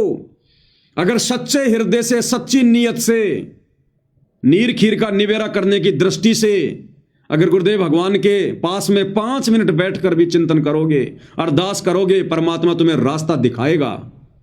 और देखना शुरू कर दो सत्संगति की वीडियो। तुम अपने सतगुरु के गुलाम हो, सतगुरु के कलयुगी परिवार के गुलाम नहीं हो, इन कोऑर्डिनेटरों के गुलाम नहीं हो। अरे हम सत्सेवक भी तुम्हारे सामने, ना किसी आश्रम में जाते, ना किसी फर्जी नामदान सेंटर पर जाते, ना कहीं नाम शुद्ध करवाते, ना किसी को ज्योति और पाठ देते। इनको पात्रों के हाथों में ज्योति और पाठ का पैसा नहीं देते, इनके पीले पर्चों पर नहीं चलते, इनके घटिया कुकर्मों पर नहीं चलते, और ज्ञान को आधार बनाकर घर बैठकर मर्यादाओं में रहकर गुरु को परमेश्वर मानकर भक्ति कर रहे हैं। और तुम लोगों से लाख गुना ज्यादा इस भक्ति मार्ग पर आत्मिक शांति अगर किसी को है तो हम सत्सेवकों को है। अगर गुरुदेव भगवान की छप्पड़ फाड़ दया किसी पर है तो हम सत्सेवकों पर है। साध संगति से संकल्प नाम दीक्षा लेकर जुड़ा हुआ भगत और इन सतलोक आश्रमों से सार शब्द प्राप्त भगत, अगर उन दोनों की तुलना की जाए तो वो सार शब्द प्राप्त भगत मर्यादा, भक्ति और समर्पण भाव में उस संकल्प वाले भगत के पैर के नाखून के बराबर भी नहीं है, नाखून के बराबर भी। डिबेट करनी हो तो कभी ज्ञान आधार से डिबेट कर लेना, भक्ति भाव देखना हो, भगत का आचरण देखना हो, बोलचाल देखना हो, वो देख लेना। और कैसे समझाएं तुम्हें, प्रत्येक उदाहरण है तुम्हारे सामने, प्रत्येक उदाहरण है। और फिर भी नहीं समझोगे, फिर तुम्हारे जैसा निर्भाग कोई धरती पर नहीं। फिर तो परमात्मा कहते हैं कि ऐसे भक्तों को जन्म देने वाली मां को भी लानत है। पापी प्रभात ना बेटो, मुख देखे पाप लगे जिसका, 9 मास अपने गर्भ में कष्ट दिया, धिक्कार जन्म उसकी मां का। तो विचार कर लेना, अगर जरा भी ये तत्व ज्ञान की बूंद भी, गुरुदेव के तत्व ज्ञान की अगर एक बूंद भी तुम्हारे अगर भेजे में समाई है तो 5 मिनट बैठकर शांति से विचार कर लेना। ये आत्म कल्याण का मामला है। तुमको ये बढ़वागिरी करने के लिए सतगुरु रामपाल जी से उपदेश लेकर भक्ति नहीं कर रहे, तुम भक्ति के लिए कर रहे हो, आत्म कल्याण के लिए। और तुम्हें चिंता ही नहीं अपने आत्म कल्याण की। तुम्हें कोई भी ऐरा गहरा नथु बहरा एक पीला पर्चा निकाल कर कि मैं तुम्हारा कोऑर्डिनेटर हूं, मैं गुरुजी के परिवार वाला हूं, मैं आश्रम संचालक हूं, तुम्हारे को कुछ भी बोल देता और तुम भेड़ की तरह उनके पीछे पीछे हो लेते हो। कहां मर गई तुम्हारी कॉमन सेंस? अरे तुम्हारी आंखों के सामने वीडियो कॉल आती हैं इन आश्रमों में, और इन आश्रमों में प्रार्थना की जाती है, गुरुदेव वृक्षारोपण करने के लिए, पेड़ लगाने के लिए आज आश्रम में 5000 भगत आ गए। और तुम्हारी आंखों के सामने गुरुदेव भगवान कहते हैं फिर कि रे भगत तो इनमें 5 भी नहीं है, भगत तो इनमें 5 भी नहीं है। राजस्थान के सोजत आश्रम में जब इस प्रकार की प्रार्थना की गई कि गुरुजी पेड़ लगाने के लिए, वृक्षारोपण करने के लिए 5000 भगत आ गए, तो गुरुदेव ने कहा कि इनमें भगत तो 5 भी नहीं है। अरे कौन से ज्ञान में है ये? पेड़ लगाने के लिए तुम इकट्ठे हो रहे हो। ये भक्ति रूपी पेड़ लगाओ, भक्ति रूपी पेड़। ये बाकी पेड़ लगाने के लिए दुनिया बहुत है, और लगाना तो जाकर अपने खेत में लगा दो। आश्रमों में जमा होकर ड्रामा करने की क्या जरूरत है तुम्हें दुनिया वालों की तरह? तो भाई और बहनों विचार कर लेना, ये मौका नहीं मिलेगा। ये लास्ट एंड फाइनल मौका है गुरुदेव की तरफ से। संगत को, गुरुदेव के परिवार का मौका खत्म। अब तो जैसे इनके संस्कार, जैसी इनकी भक्ति, जैसे इनके ये कर्म, अब तो उसके अनुसार ही इनको परिणाम मिलेंगे। ये संगत में परमात्मा फिर भी दया कर रहे हैं 2-2.5 साल के लिए। जितना जल्दी हो सके गुरु को परमात्मा मानकर, साथ संगति की वीडियो देखकर, ज्ञान को आधार बनाकर, अपने पूज्य गुरुदेव भगवान को अपना इष्ट मानकर, अपना आराध्य देव मानकर आरती करके उनको रिझाना शुरू कर दो, प्रसन्न करना शुरू कर दो। चवर करो श्रद्धा से गुरुदेव के ऊपर, चवर परमेश्वर मानकर, परमात्मा मानकर भोग लगाओ, भोग। भिखारी नहीं हो तुम। परमात्मा ने तुम्हारे कोई कमी छोड़ रखी है क्या, जो ये पाप का अन्न खा रहे हो बिना भोग लगाए? उस अन्नदेव की आरती से बात नहीं बनेगी, भोग की आरती करनी पड़ेगी जो नित्य नियम पुस्तक में लिखी हुई है। आज लग्या साहिब को भोग दीन के टुकड़े पानी का, तब तुम्हारे पाप भस्म होंगे, तुम्हें सद्बुद्धि आएगी। तो विचार कर लेना भाई और बहनों, विचार कर लेना, नहीं रोग आने वाले समय में। अरे तुम्हें तो खुश होना चाहिए, अपने गुरुदेव का 100 बार शुक्रिया अदा करना चाहिए कि ये गुरुदेव, आपने हम गधों को समझाने के लिए आपने कैसे इस पवन दास को सद्बुद्धि देके खड़ा कर दिया। ये परमात्मा, हम तो जेरे कुएं में पड़े हुए थे, हम तो आपके ज्ञान की छींट के आसपास भी नहीं थे। इस आपकी आत्मा ने आपके आशीर्वाद से वीडियो बना बना के हमें जगा दिया, हमें भक्ति मार्ग पर भगत बना दिया, हमें मर्यादित भगत बना दिया। तुम्हें तो शुक्रिया अदा करना चाहिए, और तुम कर रहे हो नफरत, तुम कर रहे हो ईर्ष्या। तो परमेश्वर की आत्माओं के साथ ईर्ष्या करने वाले को क्या प्रसाद मिलेगा? ये तो तुम्हारे ये कर्म डिसाइड करेंगे फिर आने वाले समय में। तो भाई और बहनों, आज पूज्य गुरुदेव भगवान की उस रद्द हो चुकी जमानत को लेकर दास को गुरुदेव ने प्रेरणा की। दास ने अपने विचार ज्ञान आधार से आप जियों के समक्ष प्रस्तुत कर दिए हैं। समय समय पर करता रहूंगा जब तक गुरुदेव भगवान दास के साथ में है, गुरुदेव का आशीर्वाद जब तक दास के साथ में है। अंत में पूज्य गुरुदेव भगवान की एक शब्द के साथ में महिमा करेंगे। बंदी छोड़ सतगुरु रामपाल जी परमेश्वर जी की जय हो। भक्ति दान गुरु दीजियो देवन के देवा हो, भक्ति दान गुरु दीजियो देवन के देवा हो। जन्म पाया भूलो नहीं करहूँ पद सेवा हो, जन्म पाया भूलो नहीं करहूँ पद सेवा हो। अरे आश्रम वालों, नाम दीक्षा लेने के बाद कभी जिंदगी में इस शब्द को शांति से घर पर दरबार में परमात्मा के चरणों में बैठकर कभी आत्मिक भाव से गाया है क्या? अरदास की है कभी तुमने परमात्मा से? सत्सेवक भाई बहन सुबह और शाम की आरती के बाद रोजाना ये शब्द परमात्मा के दरबार में खड़े होकर सह परिवार गाते हैं, अपने भगवान की आरती करते हुए थाली हाथ में लेकर, और भीख मांगते हैं भगवान से कि परमात्मा भक्ति भाव दो, श्रद्धा दो, मालिक हम तो भिखारी हैं आपके। भीख मांगनी पड़ेगी, अहंकार से बात नहीं बनेगी। भक्ति दान गुरु दीजियो देवन के देवा हो, भक्ति दान गुरु दीजियो देवन के देवा हो, जन्म पाया भूलूं नहीं करहूं पद सेवा हो, जन्म पाया भूलूं नहीं करहूं पद सेवा हो।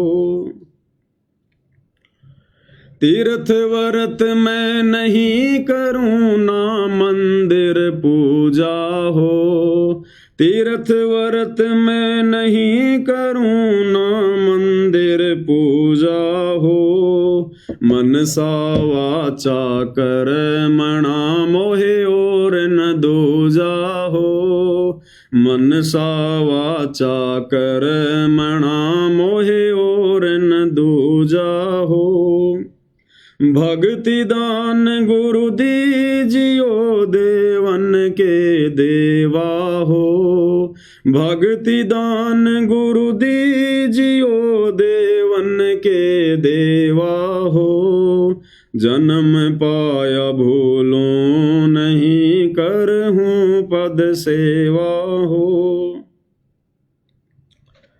अष्ट सिद्धि और नौ निधि बैकुंठ कवासा हो, अष्ट सिद्धि और नौ निधि बैकुंठ कवासा हो, सो मैं तुमसे न मांगता सब थोथरी आशा हो, सो मैं तुमसे न मांगता सब थोथरी आशा हो, भक्ति दान गुरु दीजियो देवन के देवा हो, भक्ति दान गुरु दीजियो देवन के देवा हो, जन्म पाया भूलूं नहीं करहूं पद सेवा हो, जन्म पाया भूलूं नहीं करहूं पद सेवा हो, सुख संपत्ति परिवार धन और सुंदर नारी हो, सुख संपत्ति परिवार धन और सुंदर नारी हो,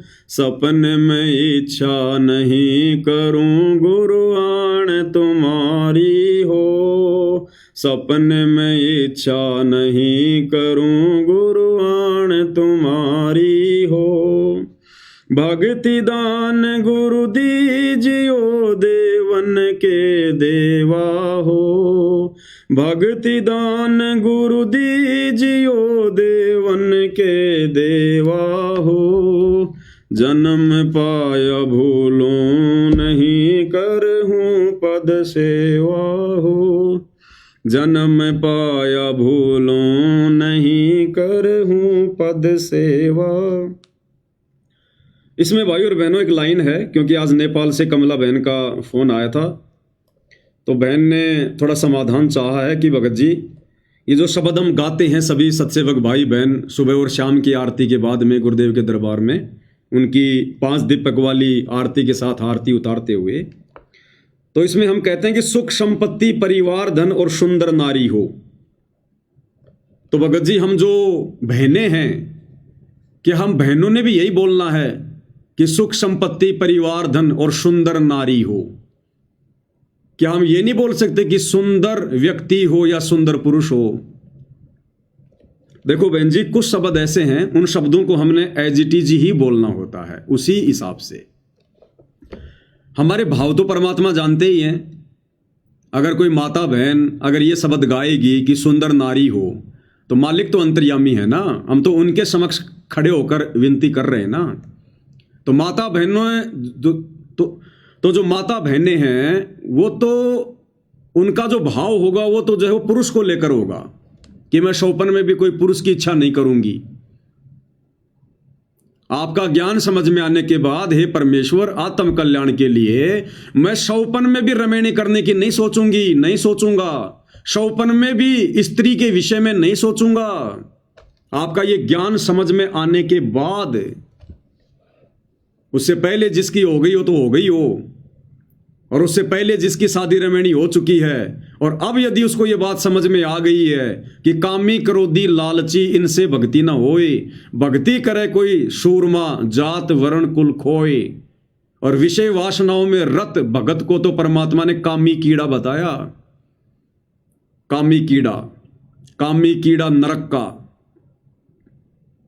तो गुरुदेव भगवान को तो अच्छे से पता है, वे तो अंतर्यामी हैं कि माता बहनें क्या सोच रही हैं, क्या कहना चाहती हैं, उनके क्या भाव हैं।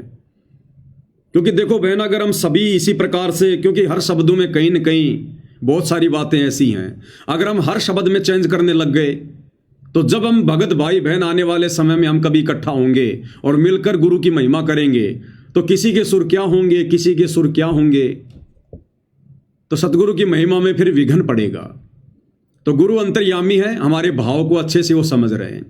दूसरी बात, संध्या आरती के लास्ट में जो हम सतगुरु की महिमा करते हैं कि गुरुदेव भगवान की, कि अंतर्यामी एक तुम आत्म के आधार, जो तुम छोड़ो हाथों में कौन उतारे पार।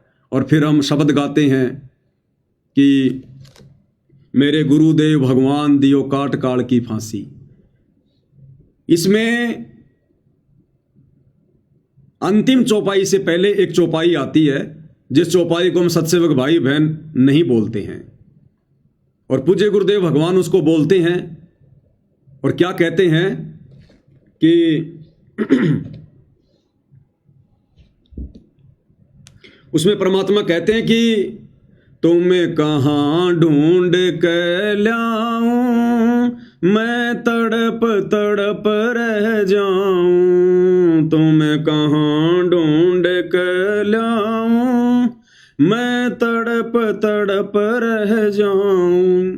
आप गए अमर अस्थान अस्थान, दई छोड़ तड़पती दासी। आप गए अमर अस्थान अस्थान, दई छोड़ तड़पती दासी।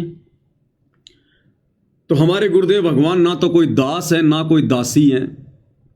और सांसारिक तौर पर देखें तो गुरुदेव भगवान स्त्री नहीं है, गुरुदेव भगवान तो एक पुरुष की भूमिका में है। और फिर भी गुरुदेव इस शब्द के लास्ट में अपने आप को दासी कहकर संबोधित कर रहे हैं। आप गए अमर स्थान, दई छोड़ तड़पती दासी।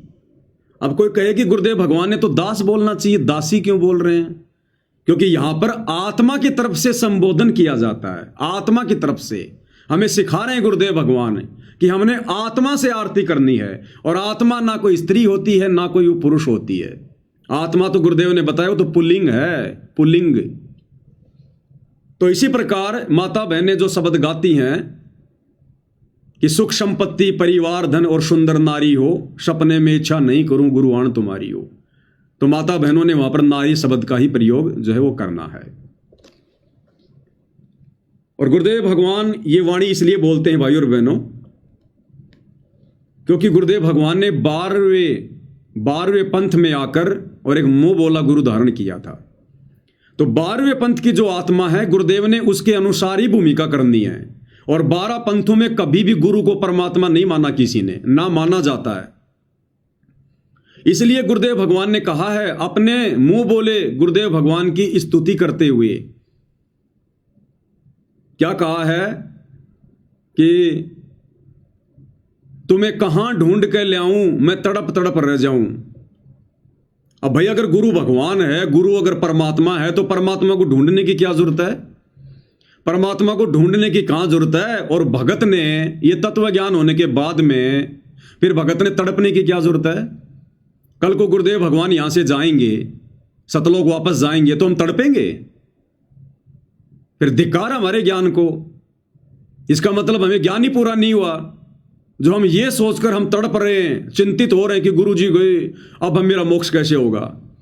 अरे गुरु भक्ति की पूरी खुराक खिला के गया है, मर्यादा बता गया, मर्यादा में रह भक्ति कर, ले लेगा गुरु। वो तो शब्द स्वरूप ही है। पहुंचूंगा एक क्षण में जन अपने के काज, उसके लिए क्या शतलोक क्या पृथ्वी लोक। वो तो दिन में 1,00,000 बार शतलोक जाता है, 1,00,000 बार आता है। लेकिन गुरुदेव भगवान ने 12वें पंथ से मुंह बोला गुरु बनाया था। तो 12वें पंथ के नियम अनुसार कि उन 12 पंथों में किसी ने भी गुरु को परमात्मा नहीं माना और ना 12 पंथों के गुरु थे परमात्मा। हालांकि आदरणीय गरीबदास जी स्वयं जो है परमात्मा थे, लेकिन भूमिका उन्होंने 12वें पंथ के अनुसार की। इसलिए 12 पंथ से जुड़ी आत्माओं ने कभी भी अपने गुरु को परमात्मा की दृष्टि से नहीं देखा। तो गुरुदेव भगवान ने भी वैसी जो है वो लीला करनी थी। तो 12वें पंथ की आदि अधूरी नादान आत्माओं के आधार से गुरुदेव भगवान कह रहे हैं कि हे गुरुदेव भगवान, जब आप हमें छोड़ के चले जाओगे, शतलोक चले जाओगे, तो हमारा क्या होगा? हम तो आपकी याद में तड़पेंगे, फिर रोएंगे। आपने इस दासी को छोड़ दिया यहां पर, आत्मा को। तो हमने इस प्रकार की बेवकूफ़ी नहीं करनी है। इस 13वें यथार्थ कबीर पंथ में सतगुरुदेव भगवान के शतलोक जाने के बाद हमने उसी उमंग से, उसी लगन से, उसी श्रद्धा से, जैसे आज हम वर्तमान में भक्ति कर रहे हैं, जैसे आज हम वर्तमान में अपने घर पर शब्द रूप में गुरु जी को विराजमान करके भक्ति कर रहे हैं। उदाहरण के लिए मान लो भाई और बहनों, आज 25/9/2025 को जो गुरुदेव की जमानत होनी थी, मान लो ये जमानत परमात्मा जज में प्रेरणा करके स्वीकार करवा लेते। अभी आश्रम वाले क्या करते? ये तो किसी के बाप को भी खबर नहीं होने देते, क्योंकि हाईकोर्ट का सख्त आदेश है, भीड़ जमा नहीं होनी चाहिए। तो ये क्या करते? चुपचाप गाड़ी में बैठा के गुरुदेव को कहीं ले जाते, रोहतक में या धनाना में या कहीं और मुश्किल से 10-15 भक्तों तक ये बात रहती कि हाँ गुरुजी बाहर आ गए। बाकी संगत को कानों कान ये लोग खबर नहीं होने देते, और ना आप और हम सत्सेवकों को इस बात की होती खबर। हालांकि वर्तमान में तो बहुत सारे सोर्स हैं हमारे पास में, गुरुदेव के मुकदमों की सारी नकल है, उनके नंबर हैं, हम जब मर्जी कंप्यूटर में 2 मिनट में देख लेंगे जमानत हुई कि नहीं हुई, जैसे कि आज हमने देख लिया। और इन आश्रम वालों ने सूचना नहीं दी संगत को कि जमानत रद्द हो गई। ये कहते हैं हमने शाह न्यूज चैनल बनाया है, शतलोक आश्रम न्यूज चैनल, सच तो हम दिखाएंगे। अरे अपने भक्तों को तो सच दिखा दो जो तुम्हें दान धर्म दे रहे हैं। अरे आश्रम वालों एक छोटा सा वीडियो तो बना के डाल देते आज का कि गुरुजी की जमानत कैंसिल हो गई। तुम तो भक्तों को सच्चाई नहीं बता रहे, जगत को क्या खाक बताओगे? तो मान लो भाई और बहनों, यह भी कोई तरीका ना होता सच जानने का कंप्यूटर वाला, और आज अगर गुरुजी की जमानत होती तो क्या होता? ये लोग सीधा गुपचुप में गुरुजी को ले जाते और किसी को कानून खानी खबर भी नहीं होने देते। अब गुरुजी तो जेल से बाहर हैं और हम भगत भाई बहन गुरुजी को जेल में समझकर अपने अपने घर पर भक्ति कर रहे हैं, सत्सेवक। तो ठीक इसी प्रकार आप और हम भगत भाई बहनों ने आज वर्तमान में गुरुदेव शरीर रूप में जेल में बैठे हैं, कल को जब शतलोक चले जाएंगे उस समय भी हमने इसी भाव से, इसी श्रद्धा से, ठीक इसी प्रकार गुरु को पल पल अपने घर में, अपने घट में, शब्द रूप में अपने घर पर, अपने सिंहासन पर विराजमान मानकर कि गुरु तो भैया मेरे साये की तरह मेरे साथ है, मेरे शरीर की धड़कन की तरह मेरे साथ है। जो बच्चा गऊ की नजर में यूं साईं को संत, भक्तों के पीछे फिर भगत वत्सल भगवंत। अगर गुरु मेरे से दूर हो गया तो ये आरती की थाली एक बार भी नहीं घुमाई जा सकती, एक बार भी। तो ठीक हम सत्सेवक भाई बहनों ने कल को जब परमेश्वर अपनी लीला करके यहां से जाएंगे, आप और हमारे मन में तनिक भी नहीं आना चाहिए, तनिक भी, कि गुरुजी शतलोक गए। जरा भी मन में मायूसी नहीं होनी चाहिए, कोई दुख नहीं होना चाहिए। अगर जरा भी दुख हो गया, आंखों में आंसू आ गए, एक टपका भी अगर आंसू आ गए, ये सोचकर कि गुरुजी गए, वैसे चाहे गुरुदेव की याद में रोज रो, कितना ही रो, पानी बहा दो आंखों से जितना मर्जी, जितना पानी बहेगा उतने हमारे पाप कर्मों का नाश होगा। लेकिन मन में अगर यह सोचकर कि गुरुजी सतलोक गए, हमें छोड़ गए, अब मेरा क्या होगा, अगर एक आंसू भी आंख से आ गया, उस शरीर में मोक्ष नहीं होगा। फिर मोक्ष नहीं होगा, क्योंकि हमने गुरु को फिर मानुष मान लिया, हमने गुरु को हाड़ मांस में मान लिया, हमने गुरु को शब्द रूप में नहीं माना। फिर अन्यथा वो परमात्मा तो एक चुटकी बजाते भी देरी लगे। गुरुदेव भगवान ने बताया कि मन की गति से भी तेज गति है परमात्मा की। अब मन की गति क्या है भाई और बहनों? आकाशीय बिजली से ज्यादा तेज गति है। सॉरी, ये जो बिजली जो हमारे घरों में आती है ना, इसकी गति बहुत तेज है। और गुरुदेव भगवान ने क्या बताया कि ये जो बिजली हमारे जो घरों में आती है, लाइट, इसकी जो गति है ये बहुत तेज है। इसकी गति से भी तेज गति है आकाशीय बिजली की। आकाशीय बिजली से भी तेज गति है सूर्य के प्रकाश की, और सूर्य के प्रकाश से भी तेज गति है इसकी मन की। सूर्य के प्रकाश से भी तेज गति है मन की गति, और मन से भी कई लाखों गुना तेज गति है परमात्मा की। पहुंचूंगा क्षण एक में जन अपने के काज, हिरणाकुश उदर विदारिया नरसिंह जी धरलू साज। गोता मारू स्वर्ग में जा बैठूं पाताल, गरीबदास ढूंढता फिरू अपने हीरे मोती लाल। ये गलती हम सत्सेवकों ने नहीं करनी है। बहुत सारी संगत तो जब गुरुदेव भगवान लीला करके यहां से जाएंगे, उस समय फैल हो लेगी रो रो के, चिंता करके।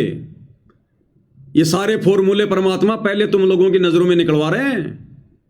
और कबीर सागर के सरलार्थ में भी वीडियो बनाते समय तुम्हें अच्छे से समझा दिया गया था। साफ साफ लिख रखा गुरुदेव ने वहां पर कि गुरुदेव के जाने के बाद गुरु को मरा हुआ ना समझें, पल पल अपने साथ में समझकर और अपने तीनों समय का अपना नित्य नियम, अपना सुमरण, अपनी भक्ति करते रहें कि गुरु सदा मेरे साथ में है। घटी ही में गंगा, घटी ही में जमुना, घटी ही में जगदीश सतगुरु तारेंगे। हमारी जो ये प्राण शक्ति है ना, ये हमारा गुरु है, ये पावर है। ये पावर, ये जो धड़कन धड़क रही है ना, इस शरीर में कोई डीजल नहीं है, कोई पेट्रोल नहीं है, कोई बैटरी नहीं लगा रखी। ये परमेश्वर की शक्ति है, ये पावर है परमात्मा की। ये बिजली कोई वैज्ञानिक नहीं बना सकता। जो बिजली जो बड़ी बड़ी फैक्ट्रियों को जो है वो चला देती है, वो बिजली क्या है जो एक तार के माध्यम से आ रही है? वो बिजली परमात्मा की गुप्त शक्ति है वो। तो हमारा जो शरीर चल रहा है, हम जो बोल रहे हैं, चल रहे हैं, देख रहे हैं, तो परमात्मा हमारे अंदर समाहित है। जैसे फूल के अंदर उसकी सुगंध होती है, इस शरीर में ऐसे ही परमात्मा बैठा है। सबके हृदय रूपी गुफा में बैठा है परमात्मा। हमने उनको शरीर में नहीं देखना। देही को सतगुरु कहे, यो तो धुंधर ज्ञान, चार दाग आवे नहीं वाको सतगुरु जान। हमने सतगुरु को शब्द रूप में देखना है, तब हमारी भक्ति सफल होगी, तब हम सतलोक जाएंगे। हमें परमात्मा शब्द रूप में सतलोक लेकर जाएगा। तो हम भक्तों के अंदर कोई भी कमजोरी नहीं रहनी चाहिए किसी भी प्रकार की। दुनिया चाहे उनको मानो समझे, भगत उनको मानो समझे, हमने ये गलती नहीं करनी है। तो गुरुदेव भगवान ने जो ये वाणी बोली है, तुम्हें कहां ढूंढ के लाऊं, मैं तड़प तड़प रह जाऊं, आप गए अमर स्थान दई छोड़ तड़पती दासी। तो ये वाणी हमने नहीं बोलनी, और ना हम बोलते, इसलिए हमने नई भक्ति बोध से इस वाणी को हटा दिया। ये परमात्मा दया कर रहे हैं भाई और बहनों। परमात्मा दास को प्रेरणा दे दे के नहीं, ये 20-20 साल से 30-30 साल से राजनीति करने वाले ये परम भगत है, इनके भेजे में एक शब्द भी नहीं आ रहा क्या और क्या नहीं है। ये आज भी ना आश्रमों में वही तोते की तरह बोलते हैं, तेरा रामपाल अज्ञान किया सतलोक का वासी। अपने भगवान को रोजाना सुबह शाम ये क्या बोलते हैं? अज्ञान, अज्ञानी। तो ये मालिक की विशेष दया हुई हम सत्सेवकों पर। तो हम भाई बहनों ने वाणी नहीं बोलनी, हम नहीं बोलते ये। और लास्ट की वाणी में भी हम केवल अपने गुरुदेव भगवान को महिमा देते हैं कि परमेश्वर सतगुरु रामपाल जी दाता, आपकी घनी अमोलक बातां। हम ये नहीं कहते स्वामी राम देवानंद जी दाता, आपकी घनी सतावे बातां। हमें क्या बातें सताएंगी? स्वामी राम देवानंद जी की कौन सी बात हमें सताएगी? हमने तो उनकी शकल भी नहीं देखी, हमने उनका कोई सत्संग नहीं सुना, हमने कभी उनसे बात नहीं करी। हम भक्तों को कौन सी बात उनकी सताएगी? और वो स्वामी हमारे थोड़ी हैं। अरे स्वामी राम देवानंद जी हमारे स्वामी थोड़ी हैं जो हम उनको स्वामी कहें। इसलिए हमने इस लाइन को भी हटा दिया और अपने गुरुदेव भगवान को महिमा दे दी। ये हमारी कॉमन सेंस की परीक्षा थी परमात्मा की तरफ से। कि परमेश्वर सतगुरु रामपाल जी दाता आपकी घणी अमोलक बातां, अमोलक यानी जिन बातों का कोई मोल ही नहीं है, अनमोल, और थारा पवन दास अज्ञान की जो सतलोक का वासी। हम इस प्रकार से अपने गुरु को महिमा देते हैं। धर्मदास की विनती समर्थ चित दीजो हो, धर्मदास की विनती समर्थ चित दीजो हो। तो यहां पर हमने धर्मदास जी की जगह अपना अपना नाम लेना है सबने। माता बहनों ने अपना नाम, भगत भाइयों ने अपना नाम। पवन दास की विनती समरथ चित दीजो हो, ये आना जाना निवार के अपना कर लीजो हो। ये आना जाना निवार के अपना कर लीजियो। हम विनती कर रहे हैं रोज, और परमात्मा क्या कहते हैं? राम नाम रटते रहो जब तक घट में प्राण, और कभू तो दीन दयाल के भिनक पड़ेगी कान। कि तुम विनती करते रहो, प्रार्थना करते रहो, महिमा करते रहो, कभी न कभी तो तेरे सतगुरु के कान में तेरी बात पड़ेगी। और जिस दिन ये बात पड़ गई उसी दिन तेरा उद्धार, तेरा कल्याण है।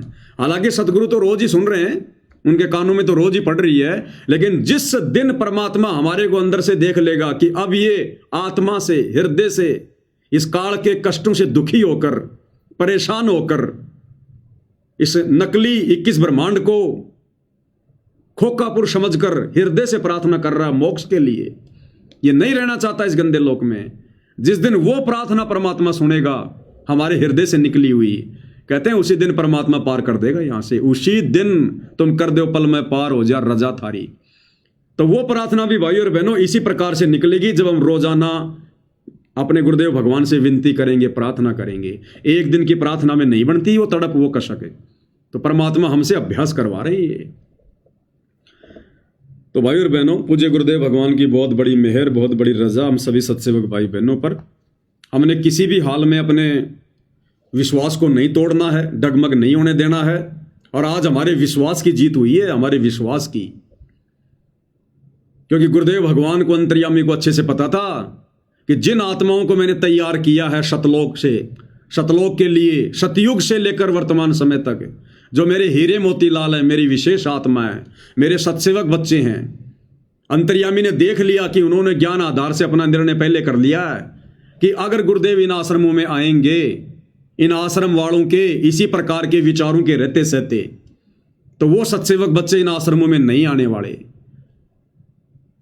तो गुरुदेव भगवान ने निर्णय ले लिया, फिर क्या करूंगा उन आश्रमों में जाके, राजनीति क्यों जो है उन सेंटरों पर जाकर, जहां मेरी आत्मा ही नहीं आएगी, इनके बीच में जाके क्या करूंगा? इनसे तो मैं जेल में दुखी हूं, ये तो जेल में भी सुख का सांस नहीं लेने दे रहे। यहां भी रोज लड़ाई झगड़े की शिकायतें, प्रार्थनाएं।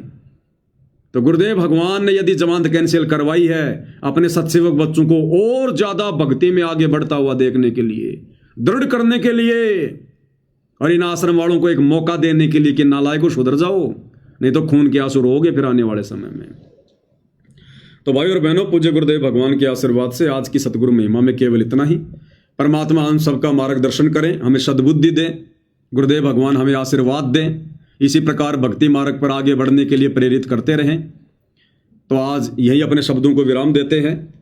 बंदी छोड़ सतगुरु रामपाल जी परमेश्वर जी की जय हो।